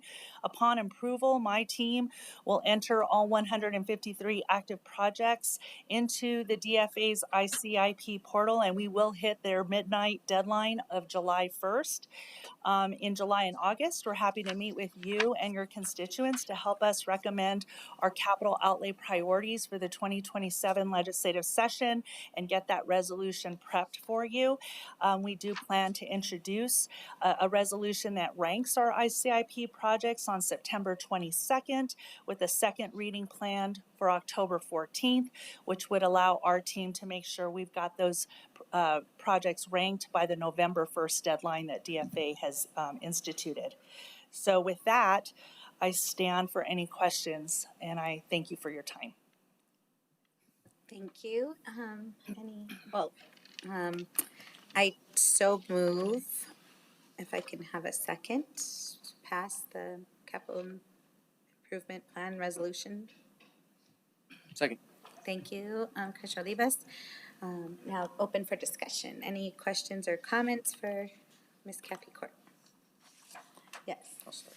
Well, I also have a motion. I have an amendment, so maybe I should do it. Well, maybe I should do that first. I wanted to include a motion to add 704 Wyoming Boulevard to the current affordable housing project in the capital improvement plan database. Madam Chair and Commissioners, that request was made of us. We already have that affordable housing project, so it's as easy as adding that address to the description of the project, which we have already done. So I don't have to amend it to? That's yes, ma'am. Okay, that's thank correct. you. Well, then scratch that. Thank you. And I think, Vice Chair, did you have a motion? Yes, I do. Thank you, Madam Chair. I would add the move to add the additional projects that were on the screen. I will read them out loud for the record and add one additional project to that list. And just incidentally, I would just tell you how it came about. This morning about 7:30, I got a call from a state senator that was on his way to a interim committee, I think he said in Crown Point, and he said, I just got his call from a constituent, and he had actually just happened to have a briefing on all of this earlier in the week, and so he was familiar with the new deadline, which I think was really important, and so he had asked this additional item, which is a Raymac Park shade structure. So I'll just go ahead and read the 12 items that we want to add, and I think we've done all the paperwork that are required for those to be submitted. Number one, Adenal open space. Number two, Desiderio open space. That would be an acquisition. A mountain park, Shirk Lane property. That is something that's already been acquired as we speak. N Avenue construction project. It is already in there in the design contact, but now it needs to be in as a construction item. Armijo Road, same, it's already in the database as a design, now needs to be in as a construction project. Just in generic county maintained lighting in the South Valley. The Patito Mesa Road Network project we've been working on. Sunset Road, phase 2 from Bridge to Trujillo. This again is construction because the design work is already in on the CIP list. Sunset Road safety construction projects. The Tower Road improvements is something that I've talked to a legislator about as well. And the Westgate Community Center, sort of a generic ask for that to be able to receive money. And finally, the Ray Mack Park. The ask is for a shade structure, so just designate that as that. So I would move that all of those 12 items be included into the current 2028, I guess, 2027 legislative ICIP project list. Second. Okay, we have a amendment with the motion. Any discussion? Yes, Commissioner Barlow. I have an additional amendment. Okay, okay. Are we going to go one at a time? We can, I think. Yeah, sure. Okay. Any comments on Commissioner Frank Baca's, Vice Chair Baca's amendment? Okay, great. All in favor, say aye. Aye. Aye. Okay, no opposition. Commissioner Barbara Baca. I think Commissioner Olivas was before me. Oh, sorry, Commissioner Olivas. Way over me. Trying to keep it up. I was before me, but sorry. Thank you, Madam Chair. So I think I do have potentially maybe one or two amendments here, but just a couple of things I wanted to point out. I think this gets better every year that I've seen it. You know, it's gradually improving. So kudos on that, but I still wanted to throw out a few concerns or just things that I think we need to look at going forward. The estimated project cost totals, some of them are not in there at all. But then some of them I just don't think are accurate at all. So like the 4th Street Center for All Ages is listed at 1.9 million. And my understanding is that Commissioner Baca, can I ask you a question? Do you have any projection of how much that might cost? That's one of my amendments. Okay. Yeah, our estimated legislative ask was estimated $15 million total project cost, but I'll go through. But so I guess my answer is a question. These can be updated as we, some of these are planned, design, et cetera. So that particular column of the estimated total project cost, some of it's to be determined. Some of it is we know for certain because we have construction drawings, right? So when are those able to be, this list, when is it, besides today, able to be updated? is the question. Because So, yeah, I'm going to answer that question in part because this is a new process and we're using a new software system. So one of the challenges has been that all of the staff have been inputting their information into Invisio to get their ICIP number. That first number, I think, references the partnership with Housing on the commercial component, because I think what happened is that one of us put in one part of the program and not all of it. So we're catching those as we go through them. And then the other is we had an opportunity to work through with all of the staff our own confusion about, for example, where do we use total project cost, to your point, the 15 million, versus where we have these sub-projects or phases. So we're working all of that out now. So all the feedback you give us is really helpful because we want to make Invisio really user-friendly. It will be updated all the time because we're getting new information consistently. Thank you.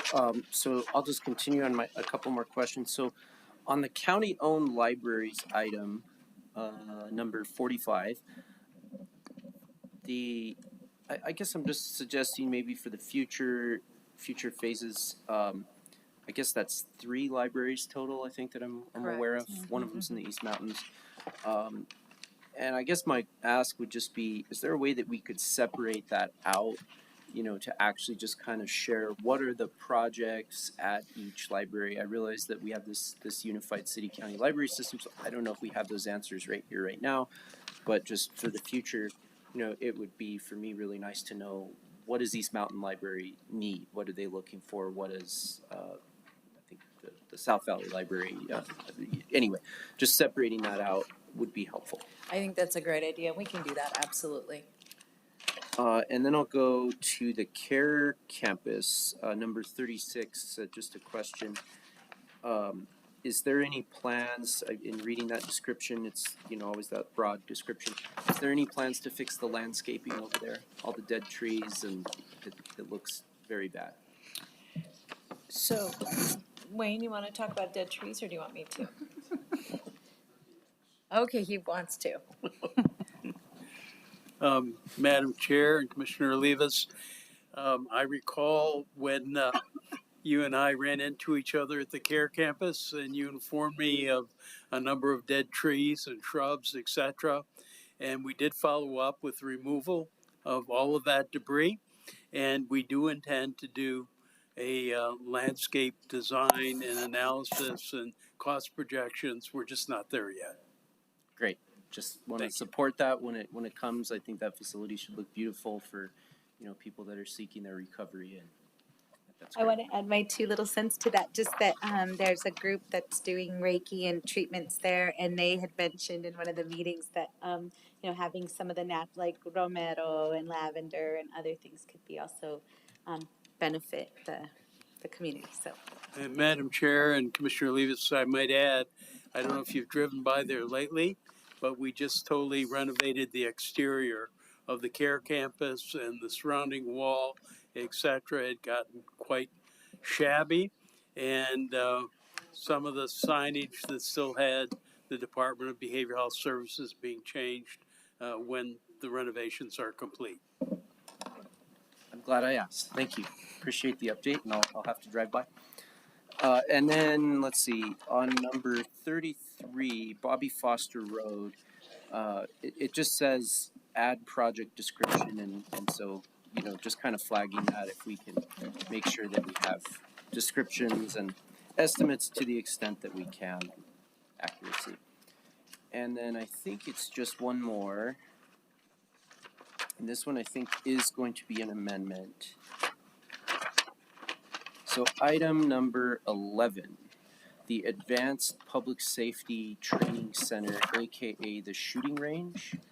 I'd like to offer an amendment to strike the address that's given and replace with location to be determined.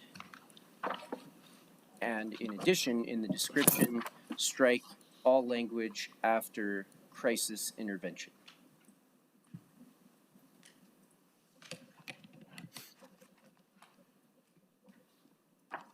I second that. just to give a brief description, this is just because we are still in active discussions with our partners at the city about Shooting Range State Park, and so just want to make sure that we have maximum flexibility on It where is the so site important because if it gets written in that appropriation, then it will be not usable otherwise. So thank you. So we have a motion, a second. All in favor, say aye. Any discussion, questions? All in favor, say aye. Aye. Aye. Thank you. There further? I think that's it. Thank you, Madam Chair. Thank you, Commissioner Olivas. Commissioner Barbara Baca. Thank you, Madam Chair. I too wanted to thank you for this well-organized binder, and I just have to tell you how much I appreciate the pagination and the line items numbered, because that's going to help me tell you what my small amendments are, and it'll just make it so much simpler. And so I think as the county manager, and as you said, Kathy, that we're making it better and better, so I appreciate that. And so I actually have it written down so I can give it to Julianne, and then you can have it. You don't have to take the notes, but I actually want to make a motion to make sure that it's accurate. So it's on page 3, project number 8, and that we just talked about it. That is the 4th Street Center for All Ages. Adjust total project costs from 1.965 million to 15 million. It's estimated, we know that, but that is just more accurate, and I think that's important. Do I make all three of Maybe these? all three. I can, yeah, all three of these, because my second part of this amendment is page 3, project number 9, that we just heard about, the Atrisco Acequia project. Thank you for adding it to this list, but I just have some corrected language. Correct the name of the project from Acequia Madre to Atrisco Acequia Madre. Very important location. Because there is no address. So number 2 on that, the correct address is near Central Avenue and the Rio Grande at Sunset and Central Northwest. Again, it's a descriptor of an acequia that doesn't have an address, so it's a more descriptive. The address is the acequia, not? It's creo que sí. Item 3 on that, change the description to plan, design, and develop interpretive trails, signage, and education areas along with accompanying parking, infrastructure, and landscaping. So that's the part that phase 2 would be right now, where as we had this lovely presentation, we're talking about phase 1, but phase 2 is continuing that with design, planning and design. And then number 4, add that phase 1 is $870,000 in the project costs, and then just add the language phase 2 to be determined, because phase 1 and phase 2 will not be accomplished with the amount that's identified in that. And then lastly, and this is a brand new one because I've just heard from my constituents and we heard some public comment today, to be worked out, but I would like to add a new item called West Side Open Space. It's generic, it's all to be determined. I just need it to be on our ICIP list because there is a potential. I foresee that possibly coming out of our open space funds. I've asked for, identification of those funds, but there are legislators that have talked to me about needs for that kind of thing on the west side. So I would add that as a new item. And I can give this to Julianne. And so those are my west side issues. Thank you. That's a motion for those 4. Oh, he has a second. Okay, any discussion? All in favor say aye. Aye. Aye. Thank you, that passes. Madam Chair. Yes, Commissioner Olivas. I have one more. It's not an amendment. I forgot this one. So the Alameda Drain Trail is on here a couple of times, and I know that that's different phases. But I think there's one error that can probably just be corrected. They both say District 1 and 4, And I believe based on the project description, they would both be in District 4.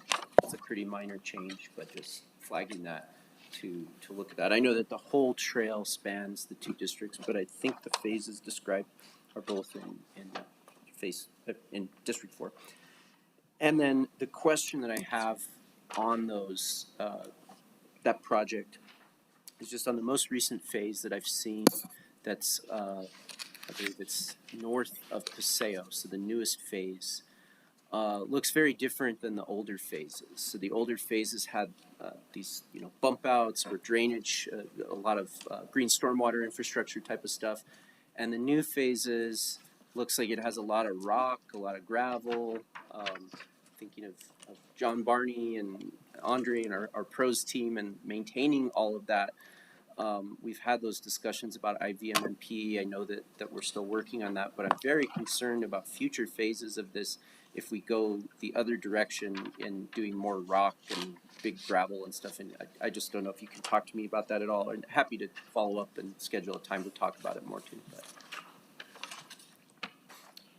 Do you mind if you could just give a high level? I think it's a really important question, and it's such a popular trail that anybody listening is going to say, "What's the answer?" So.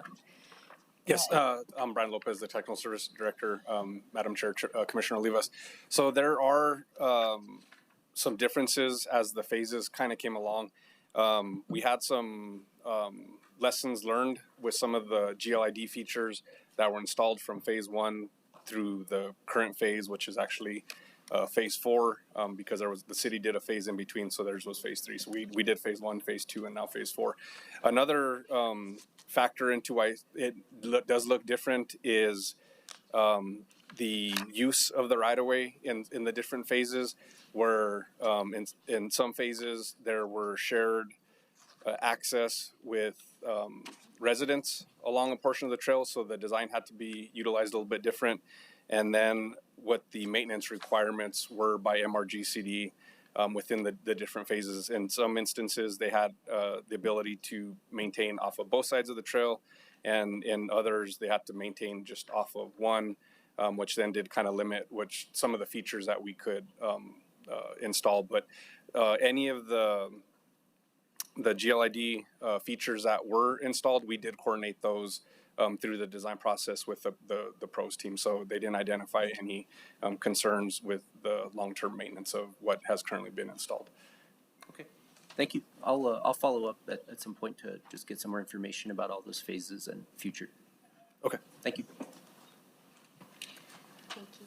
I have a quick question for you, Kathy. I am working, or maybe you can, Manager. I am working with 2 of my senators and 3 representatives to support both the New Mexico Asian Family Center and renovations to their newly purchased building, and the Asian Community Center, which has been in development for several years. They've been working through their senator. I know usually I just work with them and get them in, but I know we're trying to create a process, and the legislature has a different process. Is that something I should, put in as markers now? Yes. Or wait for them? Okay. No, I think you should do it now, and that way we can start to update it.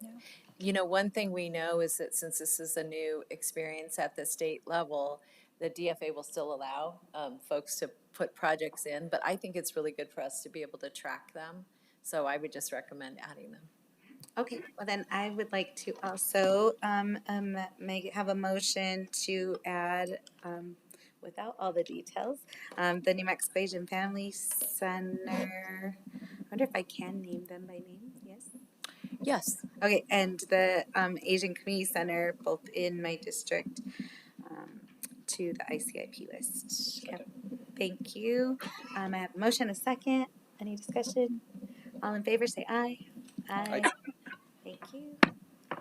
Thank you. Thank you for this process, and as we keep moving towards May I add just one question for you? Yes. We had one addition, and I know Commissioner Benson isn't here, but it was for the UNSER. Could you put the list back up? UNSER and Irving. And one of the reasons that I'm interested in making sure we add it is we've been working with the city because there's some safety issues relative to drainage and water in that. So I'm happy to sponsor that. Thank you. Yeah, I move to include the UNSER and Irving intersection to the ICIP. Can I have a second? Second. Thank you. All in favor, please say aye. Aye. Aye.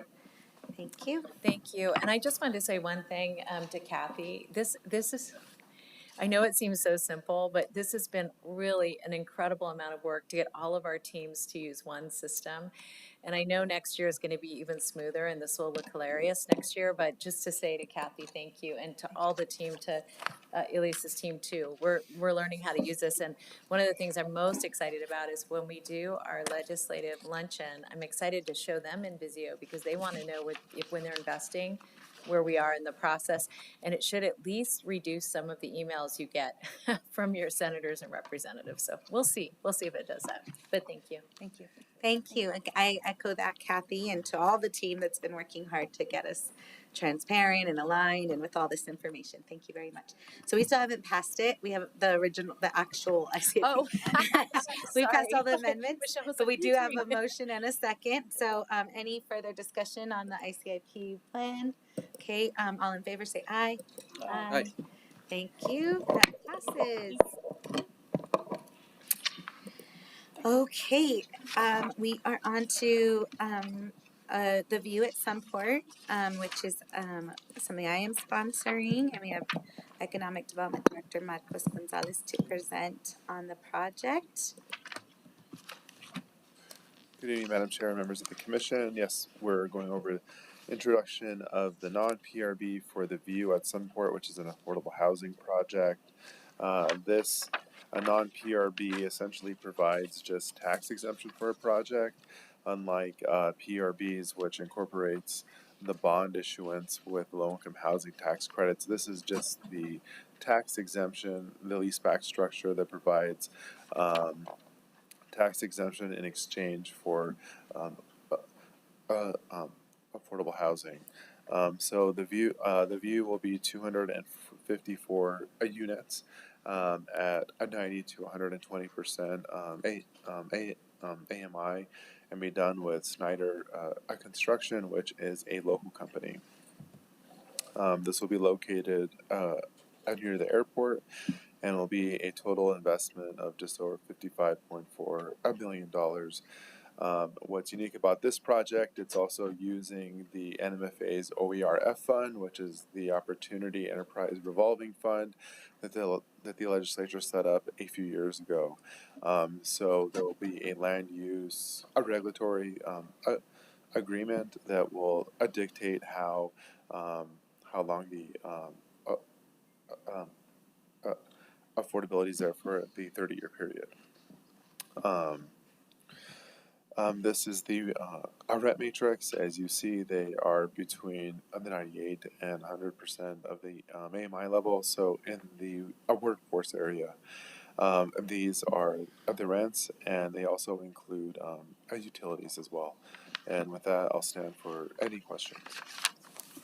Thank you, Director Gonzalez. I just wanted to sort of close out and say that I'm really excited about this project, both also because of the location. I think the Veterans Integration Center that we passed is the map is really near here.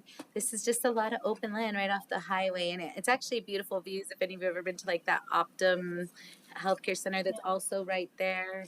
If you go in that building, it's like a beautiful view of the city, and I think it's just a hidden gem, and I love that it's going to be affordable and workforce housing. So yeah, I move support. If I could have some, thank you. Any comments, questions?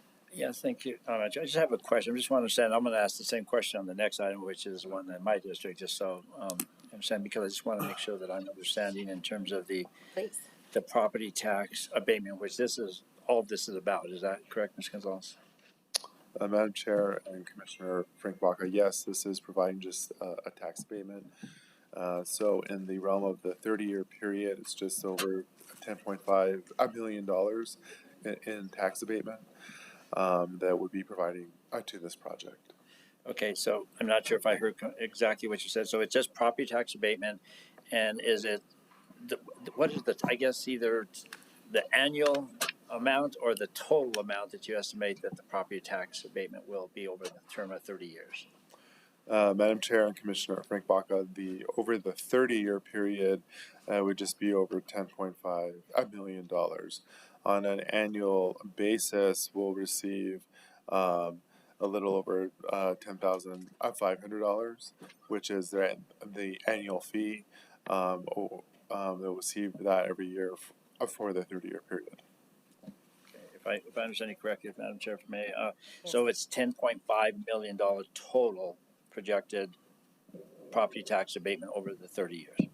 Is that correct? Madam Chair and Commissioner Frank Baca, yes. Okay, thank you. All right, I just want to make sure that I understand that, and that's, public knowledge that that's what it is. I'm not saying that's good or bad, but it's a substantial amount, and it's, I'll be asking the same question the next one, which I think is even a greater amount. Just wanted to make sure that that's. Thank you for the questions. Thank you. Okay, thank you for the questions, and I know we are consistently talking about this, right? So I appreciate the comment and discussion. Okay, we have a motion and a second. All in favor, please say aye. Aye. Okay, no opposition. Thank you, Director Gonzalez. And we have the next one that you are the sponsor of, Vice Chair Frank Baca, introduction of Soluna West non-project revenue bond. Again, Director Gonzalez. Thank you, Madam Chair. And again, this is for Soluna West, the non-PRB project, which is just similar as the last one, and is also done with Snyder Construction. So this one will be for 185 units, and again, will be for over the 30-year period, providing a tax exemption.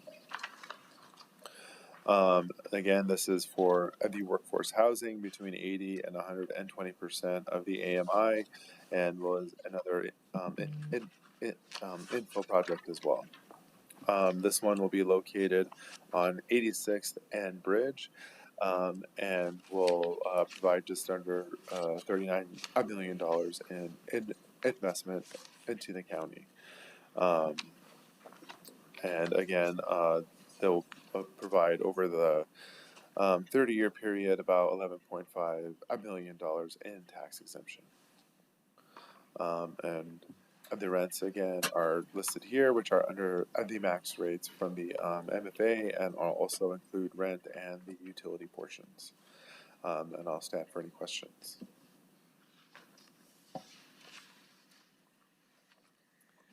Thank you, Director Gonzalez. Yes, Madam Chair.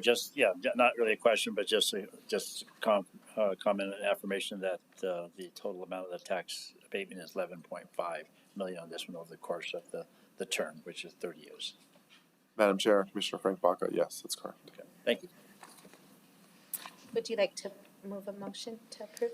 Sure, I'll move to approve. Okay, I have a second. I second. Any further discussion? Okay, all in favor, please say aye. Aye. Thank you. You have a unanimous pass. Last one. Great. On to the last one, which I am also very excited about. I just want to make a little pre-thing to say, right, that we are through this big journey, and much thanks to Marcos and all the team that have worked to make this possible, right? We're trying to find ways to utilize the Affordable Housing Act, get land moving into communities that can utilize them, support small developers, small people being able to design and create the design of living that they want in their own communities. And this particular is a great, like I've always said from the beginning of this, is that the community actually brought this to me. And I think and I just really thank the county for all the work we've done to make this possible. So I will let Director Marcos Gonzalez describe in detail, but I just wanted to really thank the county and the community for being innovative, bringing these projects that are gonna get housing in our communities designed by and for. So go ahead, Director Gonzalez. Thank you, Madam Chair and members of the Commission. So this is for the cottages, which is in the International District as discussed. This process is providing the capital outlay grant actually to the development So this item will do two items. We'll actually budget the capital outlay grant that we received from during the 2026 legislative session, and then we'll also go through our alternative procurement process to actually work directly with the development to provide them the funds. And again, this is over a 20-unit basis, again, for deep affordable housing. And with that, we'll stand for any questions. Thank you. Thank you, Director Gonzalez. I so move approval. Second. Thank you. I have a motion second. Any further discussion, questions? Yes, Commissioner Olivas. Thank you, Madam Chair. Just curious, this is a state grant. Is this all the money that's going into the project, or the cost per unit is pretty low? If that's the case, what's the overall cost? Madam Chair, Commissioner Olivas, there are other funds that are going into the project that have been over the time. So there are other capital outlay grants that we're getting from the city. They'll be provided to us that will go into this project as well as the state DWS put in just over $1 million as well into the development. The total cost per project, let's see if I have it here. I think I'm seeing 4.4 million. Yeah. Does that sound right? 4.9.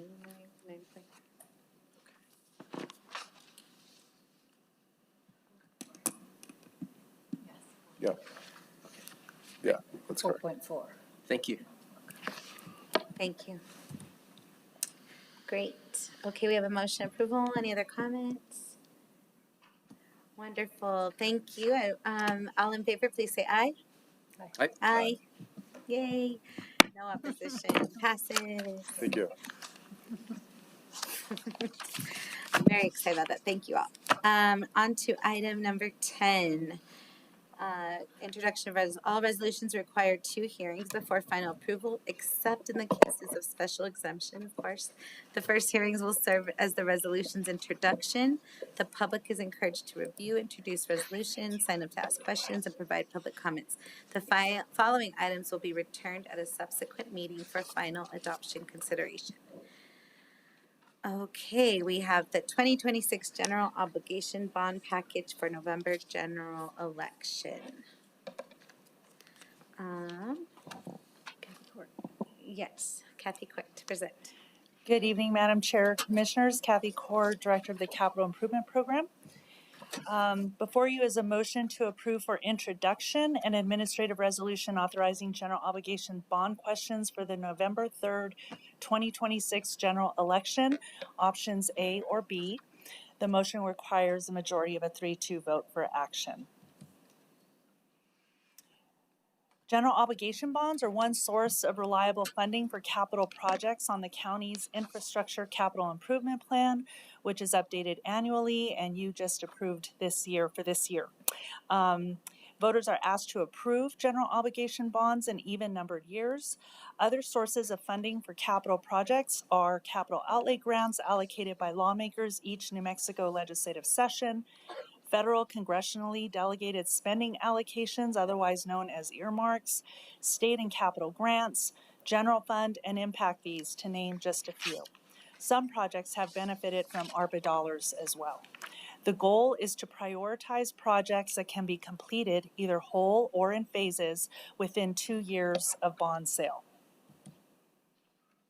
The recommendations for this year's general obligation bond package came directly from the 2028-2032 Infrastructure Capital Improvement Plan, which is now managed by our new internal CIP database. The projects recommended for this GO bond package are labeled Priority 1 in the database. Criteria for Priority 1 projects were the following. If bonds were sold in the spring of 2027, one of these 3 things would happen within 2 years of bond sale. Number 1, the project would be 100% completed. Or number 2, a phase of a project would be 100% completed. Or 3, a project would break ground.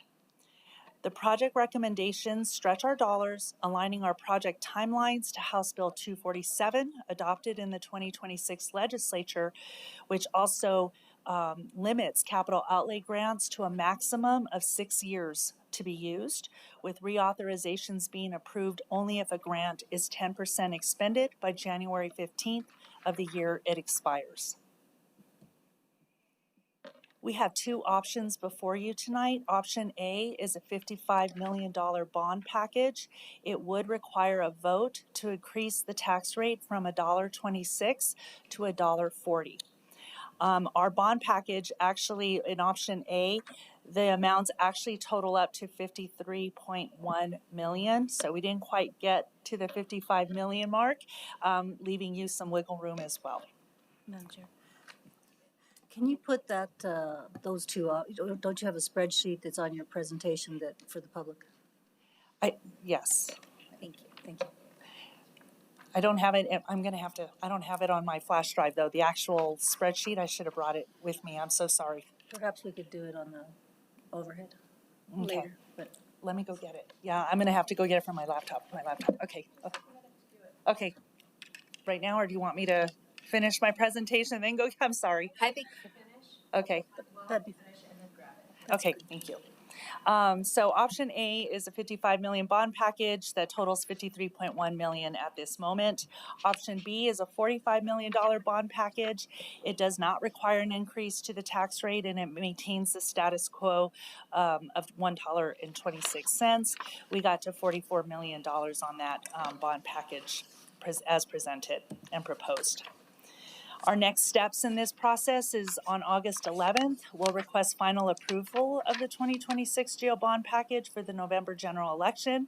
Staff will then be able to work with the county clerk's office to ensure inclusion of the ballot language on the general election ballot, and staff will commence with implementing a strategy to inform the public about the projects proposed to receive 2026 GO bond funding. And with that, I'm going to take out my spreadsheet. Thank you. Take your, don't hurt yourself, Kathy. Yeah, you don't have to run or anything. You could.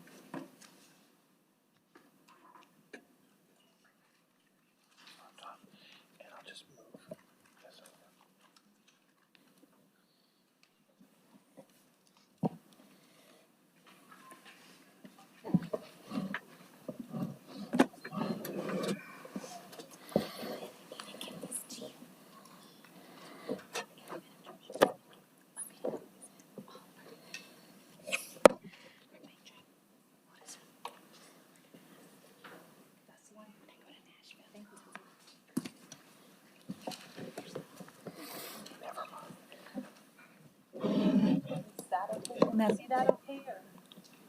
If you grow the screen, if you make that. Yeah, whatever that little black weird line is, but. Enlarge the. Oh, okay. I could see it. You could make it a little bigger, I guess. And we can scroll. Change the view settings. I think it's fine. Oh, thank you.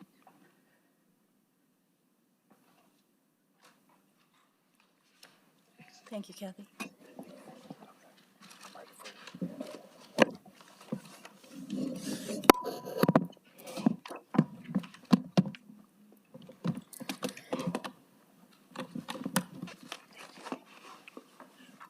This might be better because I can.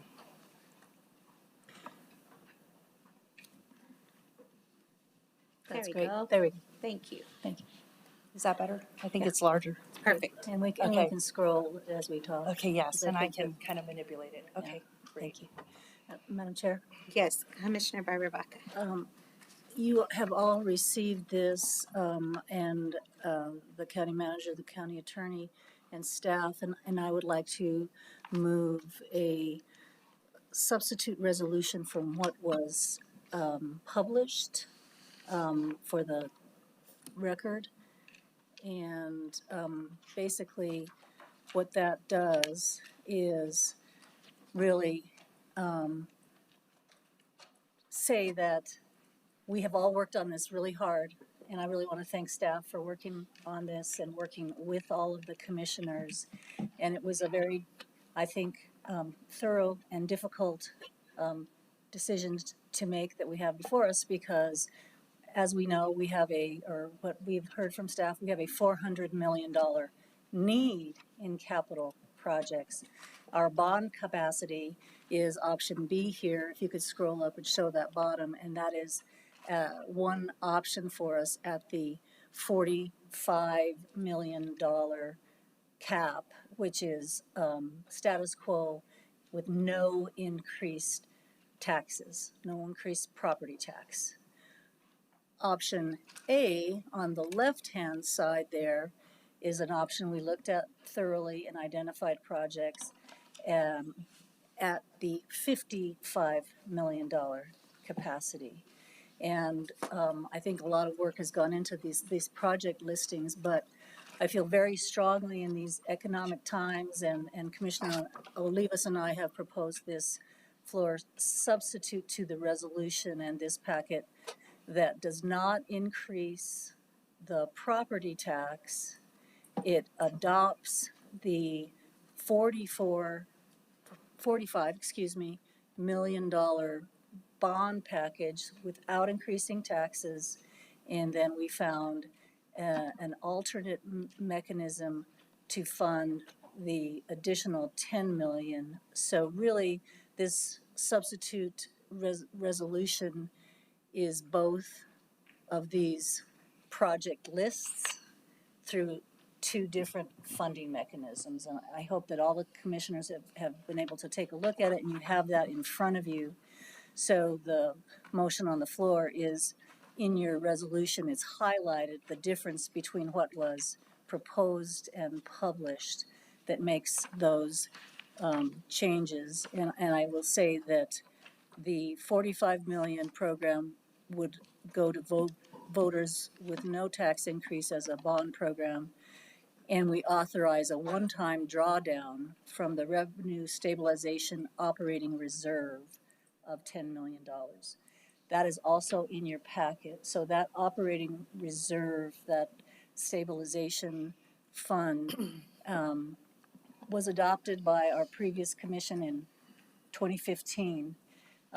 It did a good job at the time, and it reserved 3 to 5% of our budget above and beyond what is mandated by the state. So we are mandated by the state to reserve 25% or 3/12 of our budget.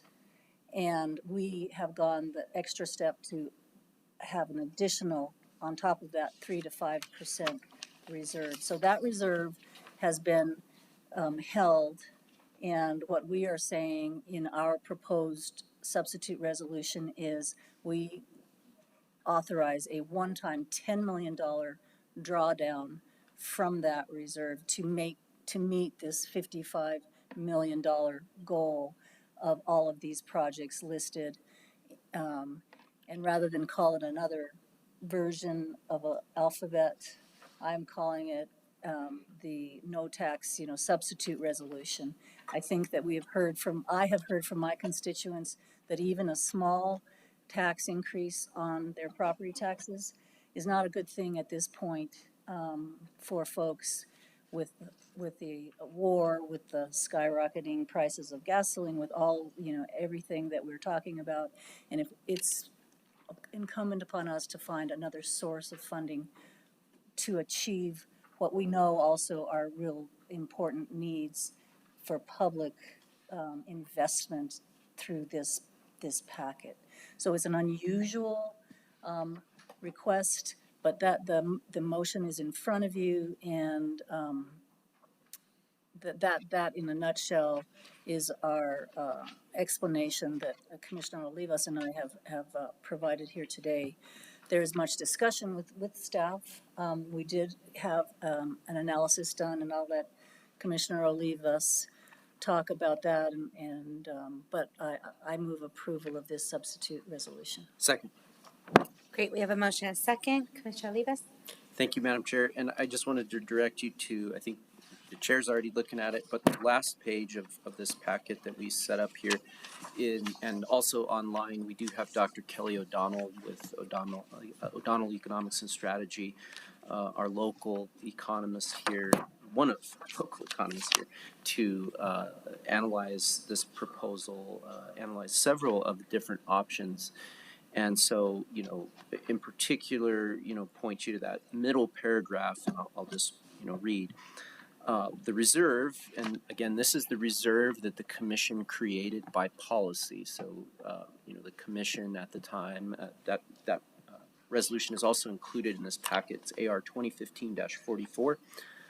And her analysis is the reserve can absorb the draw and stay within policy.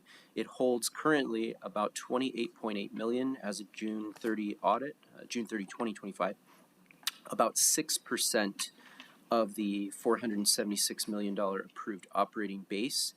And so that actually places it above the 3 to 5% band that is set in AR 2015-44. And so she goes on to say a $10 million draw leaves roughly 19 million, or about 3.9% of that base, and still inside the band and above the 3% floor. The state mandated reserve of 25% remains untouched. And again, Dr. O'Donnell is online if anyone has any questions for her. But, I feel very confident in this option. I am not anti-tax in general. I do think that things are worth paying for and you have to invest in stuff. But, I think we've heard loud and clear a lot of debates recently about taxes at the local level. And I think we've heard loud and clear from our constituents that this is not the right time, right? Gas, food, rent, everything is going up. And this is a modest increase. I'll be the first to tell you. Dr. O'Donnell did the analysis on what an average home would pay with the increase. It's about $13 a year for sort of average person, $13, $16. Not a lot.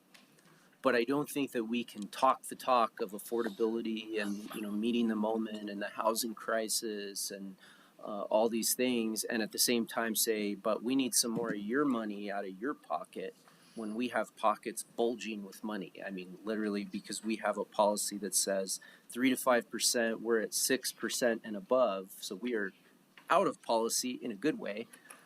We have so much reserves that, I just feel very confident that this still leaves us in a very healthy place.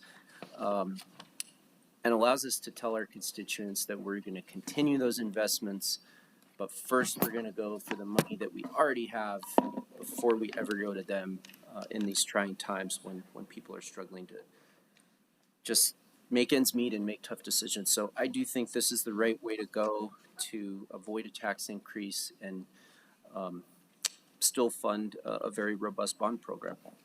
Or I should say a very robust capital program, because in essence, this adopts a capital plan, which is the list before us, and funds it with a mix of bonding and cash. Thank you. Any other comments? Yes, Commissioner Vice Chair Buck. Sure, thank you, Madam Chair. So, as a person who is always looking for money from different sources and funds, I'd be hypocritical to oppose this, but quite frankly, $10 million is $10 million. So I think I would say right off the bat, I would generally support this approach, but with all due respect to our staff and I would really like to hear the staff position on this. I know that, that reserves are sacrosanct to a great extent. I heard the same thing at the state level at a speech just recently. By the mayor talking about the $70 billion, the B, right, of the state reserves, and talking about that. And philosophically, I understand that and agree that is money there that could be used and for much needed projects. But I would just like to know the staff perspective on it. Commissioner, through the chair, thank you very much for asking. And while this was sent to me yesterday, I didn't look at it until this morning. And so I got the staff working on it rather late, and so I appreciated the opportunity to review it before this evening. I, of course, like all of us, would have appreciated more time just because we want to give you the very best information we can. We do have one issue that we want to correct on the record, and then I have a recommendation that I'd like to make relative to how to make, if the commission decides to move in this direction, how to make the motion most functional and give us the ability to come back to you on August 11th with a product that you're all proud of and excited to put on the ballot. So may I turn to you, and then I'll respond to the other components of it. Thank you, Madam County Manager. Madam Chair Barboa, Commissioner Olivas, I'd like to just make a clarification on the information that was presented in terms of the calculation for the 5% reserve.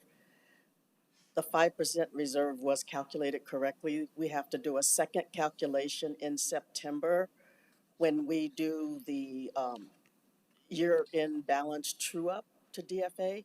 So when it was recalculated, you take the base budget, the base operating budget. You also add in the encumbered carryovers and the unencumbered carryovers. So the amount that we calculate, the 5%, is accurate. It's not 6%. So I'm thinking maybe whoever did the calculation did it the first time, but didn't take into account the second iteration that we have to do by states to be in compliance. That said, let me answer the bigger question that you're asking, and that is that we have had an opportunity to talk to bond counsel, and so if the commission adopts this approach, and I want to be mindful that we're not calling it a bond resolution because it's really an approach to use bond and reserves, that the commission give us the flexibility both to decouple them for the purposes of them coming back before you. So both items would come before you in August, but they'd come in two separate packets. So that would be my first request. The second would be to just make sure that working with our auditors, we can affirm the utilization of that that reserve. And I do want to just acknowledge one point that was raised by the authors of the motion, which is they've both made it very clear to me that they want to make sure they're not impeding any other projects, that we really are looking at money that is available for one-time investment. And we would use that as a guideline in case our auditors suggest that. Based on the way that we present this reserve in our audits. And if we could do those two things, then, and be able to come back to you with those two items separately, but in a package, then I think we would be not just excited, but I think we would look for every way to make that happen. Thank you. Yes, Commissioner Olivas. So confer with my co-sponsor here as well, but the first part of that I don't have any problem with, and I kind of thought that was the case because really we're adopting option B as the bond program in reality, right? And then funding the remainder with this capital cash transfer, whatever you want to call it. So that I don't have any problem with, and we've got the time to figure that all out. The second part of that, I'm just not sure what flexibility you're asking for. And I'm a little bit concerned because the calculation was done based on the ACFR, the 2025 audited financials. So I don't know, and it's fine. I mean, I think we can figure it out. And if we did this based on what we're hearing is maybe not the right numbers, that would leave us at 3.9%. So that's a full percentage point almost that we have. So even if it's off, I feel relatively confident that this is still going to work. So, I don't want that. The point I'm making here is that as the appropriating body here and looking for a way to try to fund this creatively and responsibly, I think that we identified a source of funding that meets all those needs. And so I think, to me, I want to make sure that we're very clear, and I think we were in the motion, that this is the source of funding. The Revenue Stabilization Operating Reserve is the source of the draw. If that's the direction you want to take, then we will take that direction. What I will say that we will absolutely do is confer with our auditors, because we would not want to take any action that negatively impacts our audits. And I'll just reaffirm for you that you, and made a really good point, you saw a county that had some problems with their audit because they weren't following practice. We, in fact, had a meeting about that today to make sure that we were following practice. And all I want to make sure with you is that we're not giving you only a single option that doesn't maybe let you get to what you want, because I have not had an opportunity to confer with our auditors. That's really the request I'm making. I understand this is the primary source you're interested in. I just want to make sure that it doesn't negatively impact any other activity. Let me just make, and I'll come back to the point you raised about the 1%. I think the reason that Shirley is making that point isn't to try to dissuade you that this is the right fund. It is only to let you know when someone comments on someone else's work and thinks that there's something wrong, you're automatically going to get, I hope, somebody giving their professional opinion about why the standard we're using today is accurate. And that was really the only point she was making. But if the commission wants to make this the only fund and the only option, the only thing I would do is note in the document that returns from the auditor whether or not the auditor has any concerns about that. Now, remember that when we do an audit, and this next year our audits are going to become even more detailed than they have been in the past, believe it or not, we have to create notes for each of our funds to describe use of those funds. And that's the thing I want to make sure that the auditor has a high level of comfort with. That's really my only concern. Thank you. Yes, Commissioner Barbara Bucker. I value the idea of asking our auditor. I think that's a good idea, but I would also ask our legal counsel, county attorney, as you read this 2015-44, it's a policy that this body put forward for additional reserves to be collected, which puts us well over the 25% that's required by DFA. And it was determined at the time, 11 years ago, that that was necessary for a crisis moment. I wasn't here at the time. And I think well done by that commission. And it has proven to be a good thing. And Shirley has talked about this often, about the importance of that, simply because to retain our AAA rating and those kinds of things. And I get that. I still feel that I want to get a legal, impression that we have that authority to look at our own policy that takes us well above saving money, above the mandated amount. Yeah, creating a reserve. Ken, can you answer that? Thank you. I did review that, and I appreciate it. It was shared with me, and I shared it also with manager and Shirley. Of course, they both had it already, but that provision is there for that purpose. It talks about kind of an emergency reserve, emergency expenditures, and it does talk about working in concert with the county manager and the deputy county manager, the deputy finance county manager, Shirley Reagan. So I think you're both kind of talking about the same thing. I would hope that the timing would be sufficient, since we'd come back in August 11th, that we could look at the auditor's recommendations, if any, and have the manager and the DCM of finance sign off on the percentage that would be remaining. And I think all that can be done together, and we just need to make sure that the final vote is recognizing some of those issues. But that resolution you point to is correct. Thank you. I hope I'm making sense. You are. Thank you for the conversations. I also just wanted to make sure, Ms. Shirley and County Manager, I am a math person, but these are both numbers and percentages. But I guess my main question is about the requirement, as I read this, is 3%.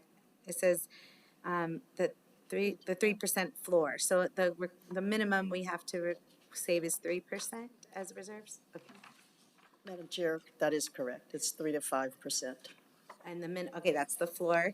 And then, but then it also says the state mandate 25% DFA is reserved is untouched. Is that true to your? Madam Chair, yes. The DFA's, Yeah, she's the DFA sets that reserve for, in case something happens bad at the county and we don't have enough money to handle expenditures.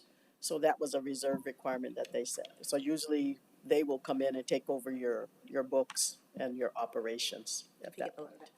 But thank you, and I've learned that from you previously.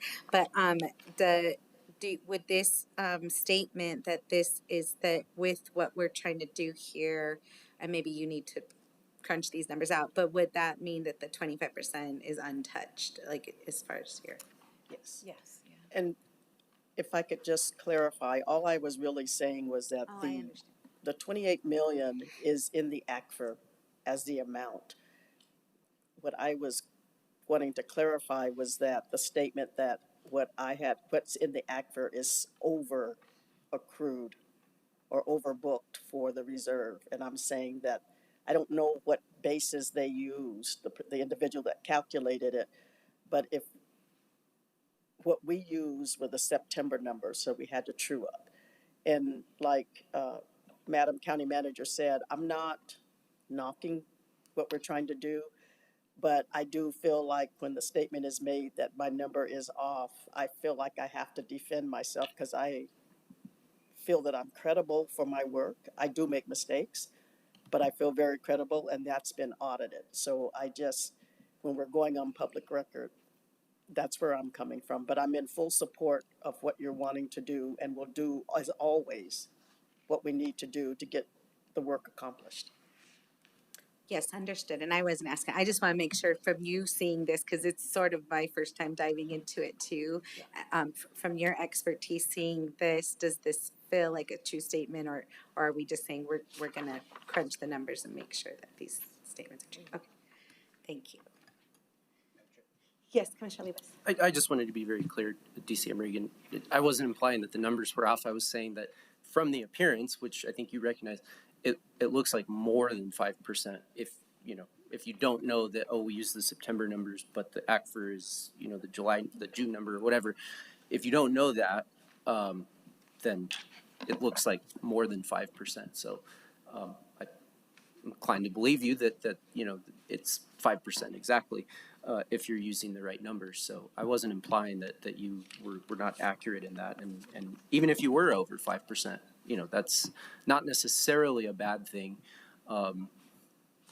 But then it just becomes an appropriations decision. So I don't think I was implying that anything malice was wrong or anything. And I would also just add to the other commissioners that I did send an email to the county manager requesting updated information because I know that we do that September true up. And so I kind of had a hunch that there was something going on there. And I did not get a response on that. So, and that was Friday, I believe, that was sent. So, we're all working at the very end. But the bottom line is we have another month and a half to kind of figure this all out. So even though it's last minute, it's really not because we have another month and a half to figure it all out. So, thank you. Yes, Commissioner Vice Chair Buck. So, yeah, I favor of it because there's some projects in the community that I want to have funded, that others in this commission want to have funded, and certainly appreciate the work that's been done on whether we went with option A or option B, and I would note that Chair Barboa had deferred really to a great extent and in lieu of other projects, so I certainly appreciate that. I would note that the difference between A and B, the two main projects that are going to would take a hit would be the Alameda Drain Trail, about $3 million, and the Coors Pedestrian Safety Project, about $5 million. That's the two main big chunks of money that would be affected if we only went with option B without this additional $10 million infusion of capital. These are both important projects, certainly. In my district, Court safety is a huge project, so I'm very hopeful and optimistic that, that we could get to that point, because these are important, community, driven projects that we've already begun on and need to get finished. So I do, and I've said this before, I do understand that it puts staff in a difficult position if, with not getting this more advanced time and to go through it. And part of the problem, as Commissioner Olivas indicated, though, that we do have some time between now and the next, right? I mean, it's not going to, it's an introduction, Yes. is that correct? So we Yes. do have some time to work this out, so that's fortunate. But yeah, I have in the past been somewhat concerned about, and I've done it myself, presented floor amendments and it came as a big surprise to everybody, but sometimes you just feel like that's what you need to do, to represent your district. And so I get all of that. There's $19 million apparently, I assume at least in that fund after this, if all the numbers are the same. And I think there's a lot of good projects here, and 55 million is definitely better than 45 million to get these done. So. Madam Chair? Yes, Commissioner And, Barbara. and to add to that, 55 million without a tax is even better. I mean, I think that we all were engaged, in difficult conversations about the greater need than our capacity. And so we were having to work until the last minute. And to be fair, we received this packet when it was published on Friday night, because we were working on detail. They were listening to us, and it's hard to balance all of that. So this is our approach to finding an alternative mechanism to fund all of the projects on this list without taxing our community. That is really the intent. And so the motion is to use this floor substitute, and I totally understand what the county manager is asking, but I would like to continue to use this as the basis for the work that we do as we move forward in the next 2 months the next month before it comes back to us for final, and it'll be published prior to, so the community can see what the result of all this work and analysis would be. I'm hoping that we can come back with the two resolutions, one that's the bond question of the 45 million or status quo. The second one with the identification and drawdown of the $10 million to achieve this project list that we're looking at here today and that has been published. So it's A and B. No, I It is an alternative with different funding. So that's just for clarification. I appreciate it. I think that's why it's important to pass them together, because we wouldn't want to just pass option B and then not have the other option.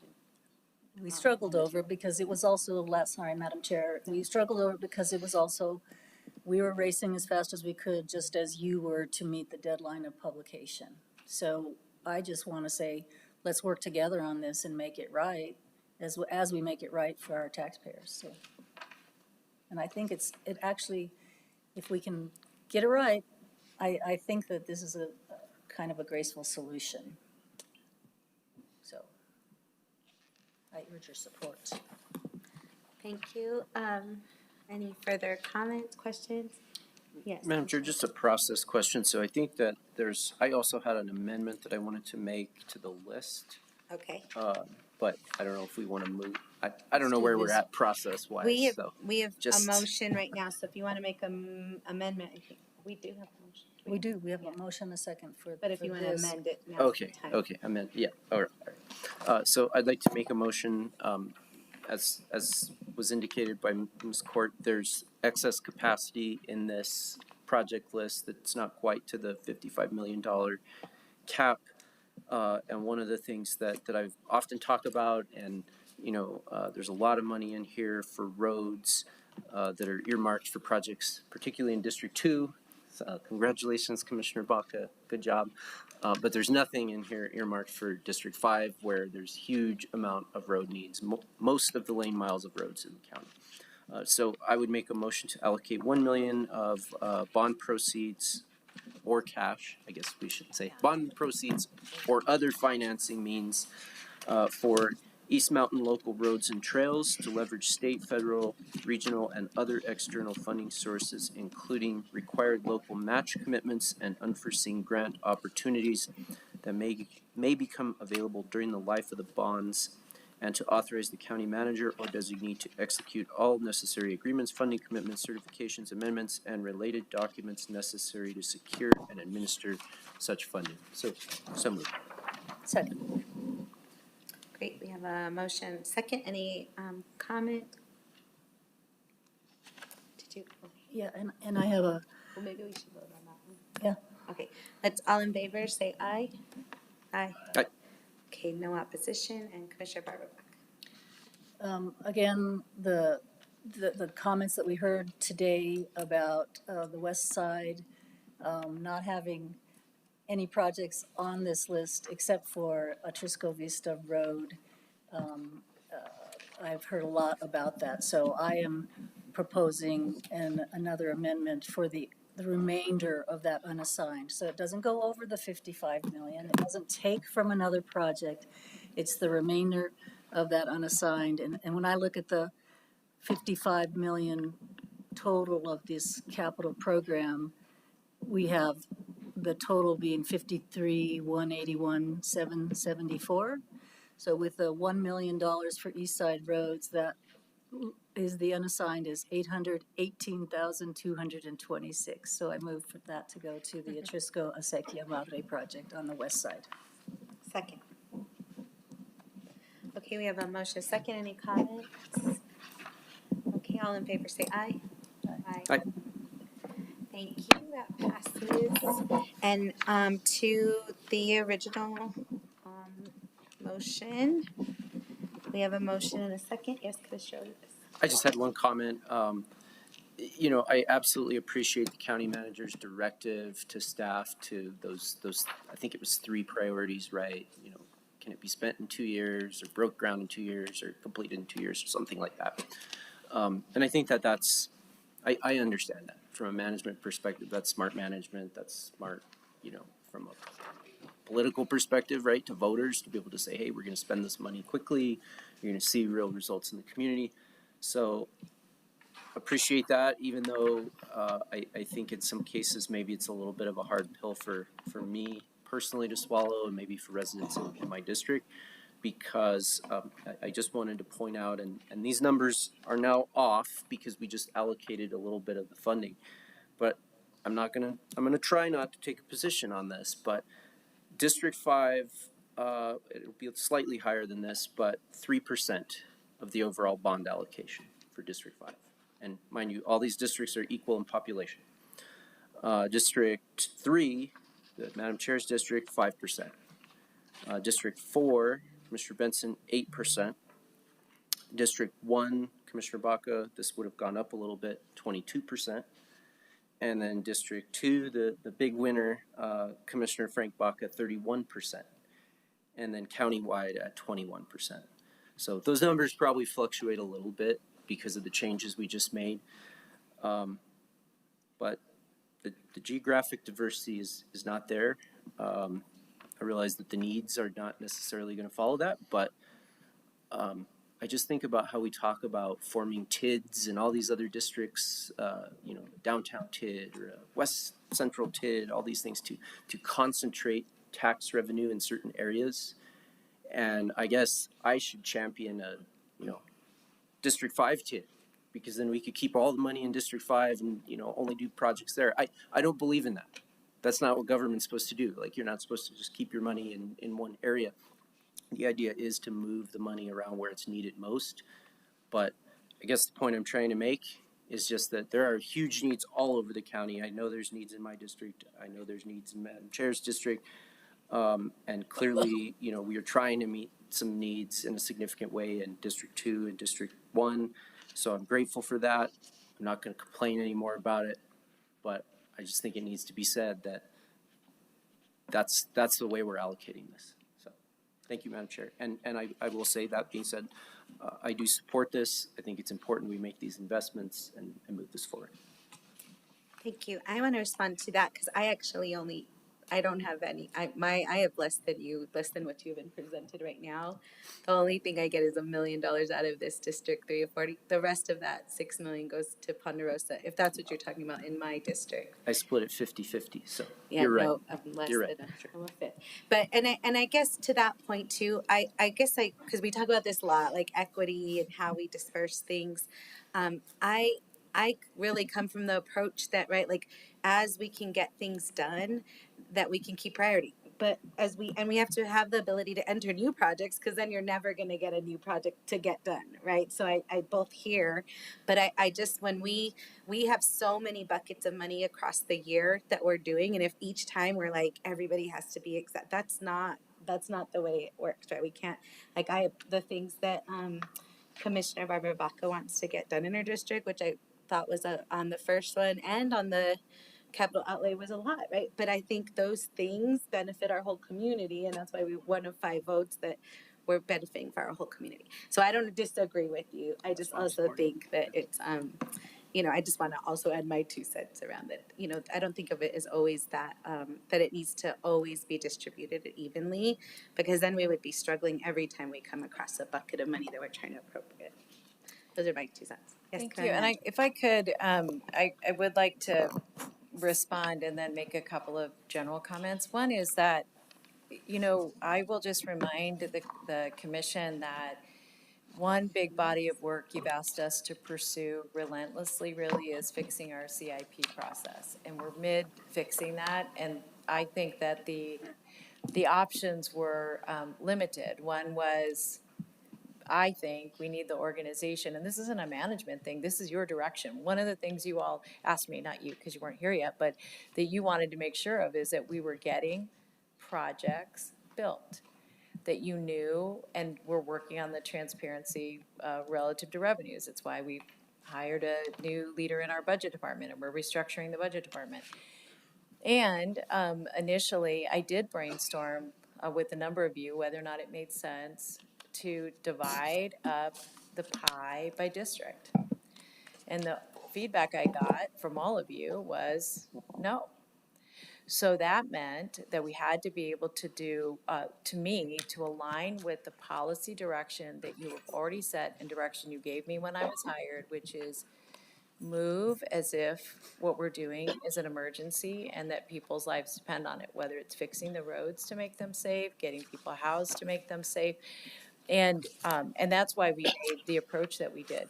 I will acknowledge that this process is a work in progress, and I anticipate each year that we're able to use these new systems and we're able to use more transparent software, that it won't get easier, actually. I think it'll get harder because people are going to be looking even more closely at what's happening in their districts. But what I do think is that we'll be able to be very transparent with you, extraordinarily transparent with the public, which is what we need, and with our legislative partners, because that's also a demand that they have of us. They want to know, when they give us money, are we matching it and are we moving? So I'll look forward as we complete the ordinance on the, the vote, when you all vote on the CIP ordinance, and us being able to start to move that in process. And we'll be bringing a couple of items to you in the August-September timeframe to contribute to that motion of really being able to improve not just these kinds of processes, but be much more transparent about how we're spending money and how quickly we're able to do it.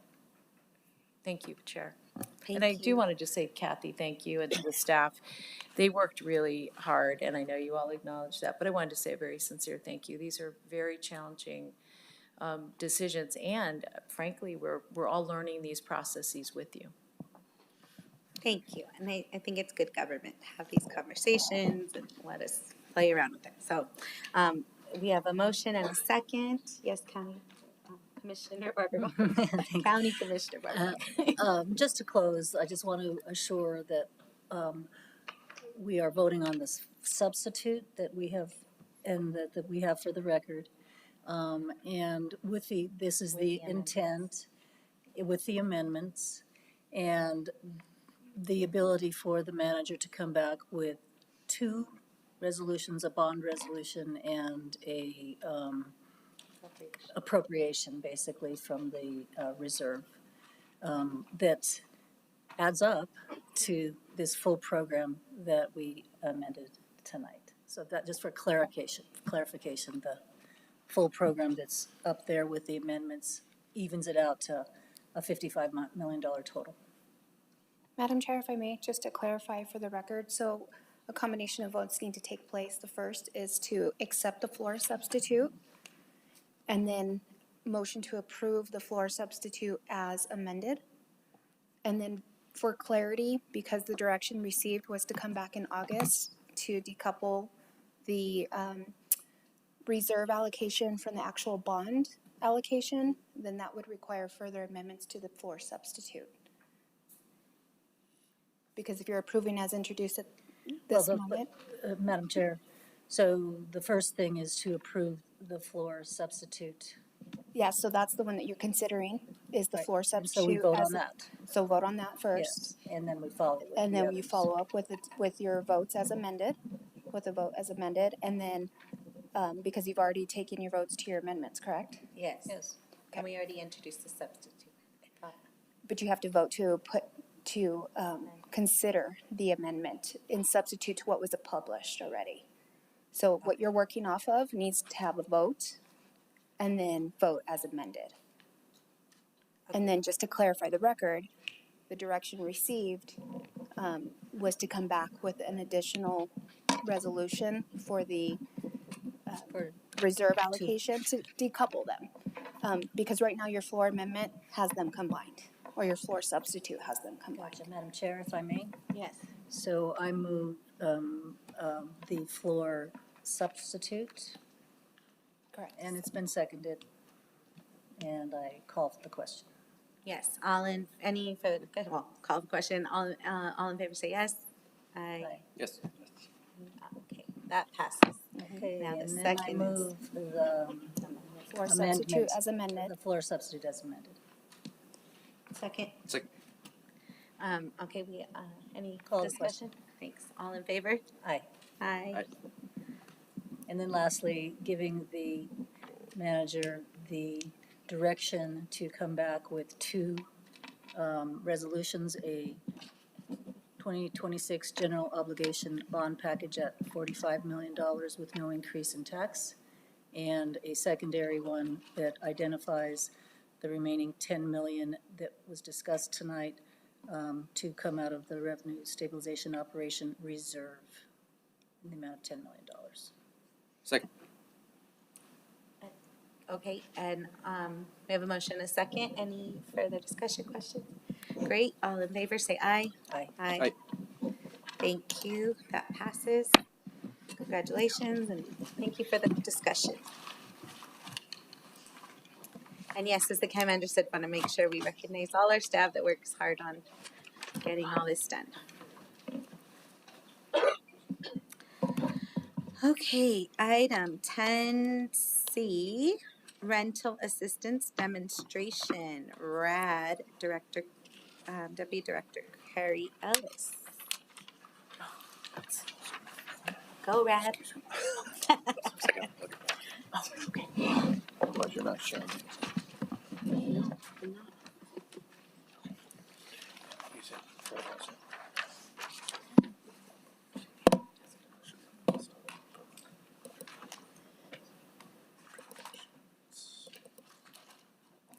Guys. Yes, sir. Absolutely.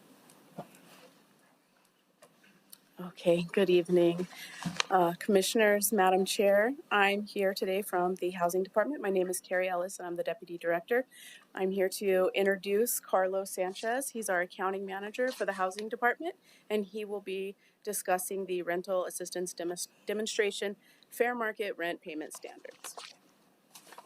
Good evening, Madam Chair, members of the Commission, Madam County Manager. Here again to present the rental demonstration, the fair market rents. This is an administrative item that we do every year. We approve these rents in September to be implemented in September. They are on our 21 units at our Saybold Village in the South Valley. The upcoming year, we had a slight increase, and this is based on the OCAF, which is the operating cost adjustment factor that is provided by HUD. That takes into account fair market rents, inflation, and operating costs and things of that nature. So we had a slight increase this year that will bring the rents up 6.3%. These are all established under HUD. They do require an approval yearly. Again, they are just for the 21 units, not the other El Centro units that are down there in the South Valley. This is an administrative action that we do yearly, and we have to take it to you guys for approval. This, of course, is the introduction, and we will bring back for approval in the August meeting. And if you guys have any other questions, we stand for questions. Much less exciting than the previous item, so hopefully not too much discussion. Make it spicy, Carlos. I would love to. I don't know. There's not much spice here, you guys. Make a motion to approve. Second. Any comment, question? All in favor, say aye. Aye. Thank you, Deputy County Manager. Anyways, all your titles. Carrie, I think Carlos. our brains are all scrambled from Julie's process description there. That's so Sorry, I was trying to respect your titles and I screwed them up, but thank you very much for it. Thank you, Chair. Okay. On to items 12, announcement next commission meeting will be Tuesday, August 11th, my son's birthday, 2026. He'll be 31 because I was 19 when I had him. And, well, yes, August 11th, 2026 zoning meeting at 3 p.m. Ken Sanchez Chambers. And Tuesday, August 11th will be the 2026 administrative meeting, 5 p.m. here in Ken Sanchez Chambers. There's no other business. This meeting is adjourned. Hallelujah.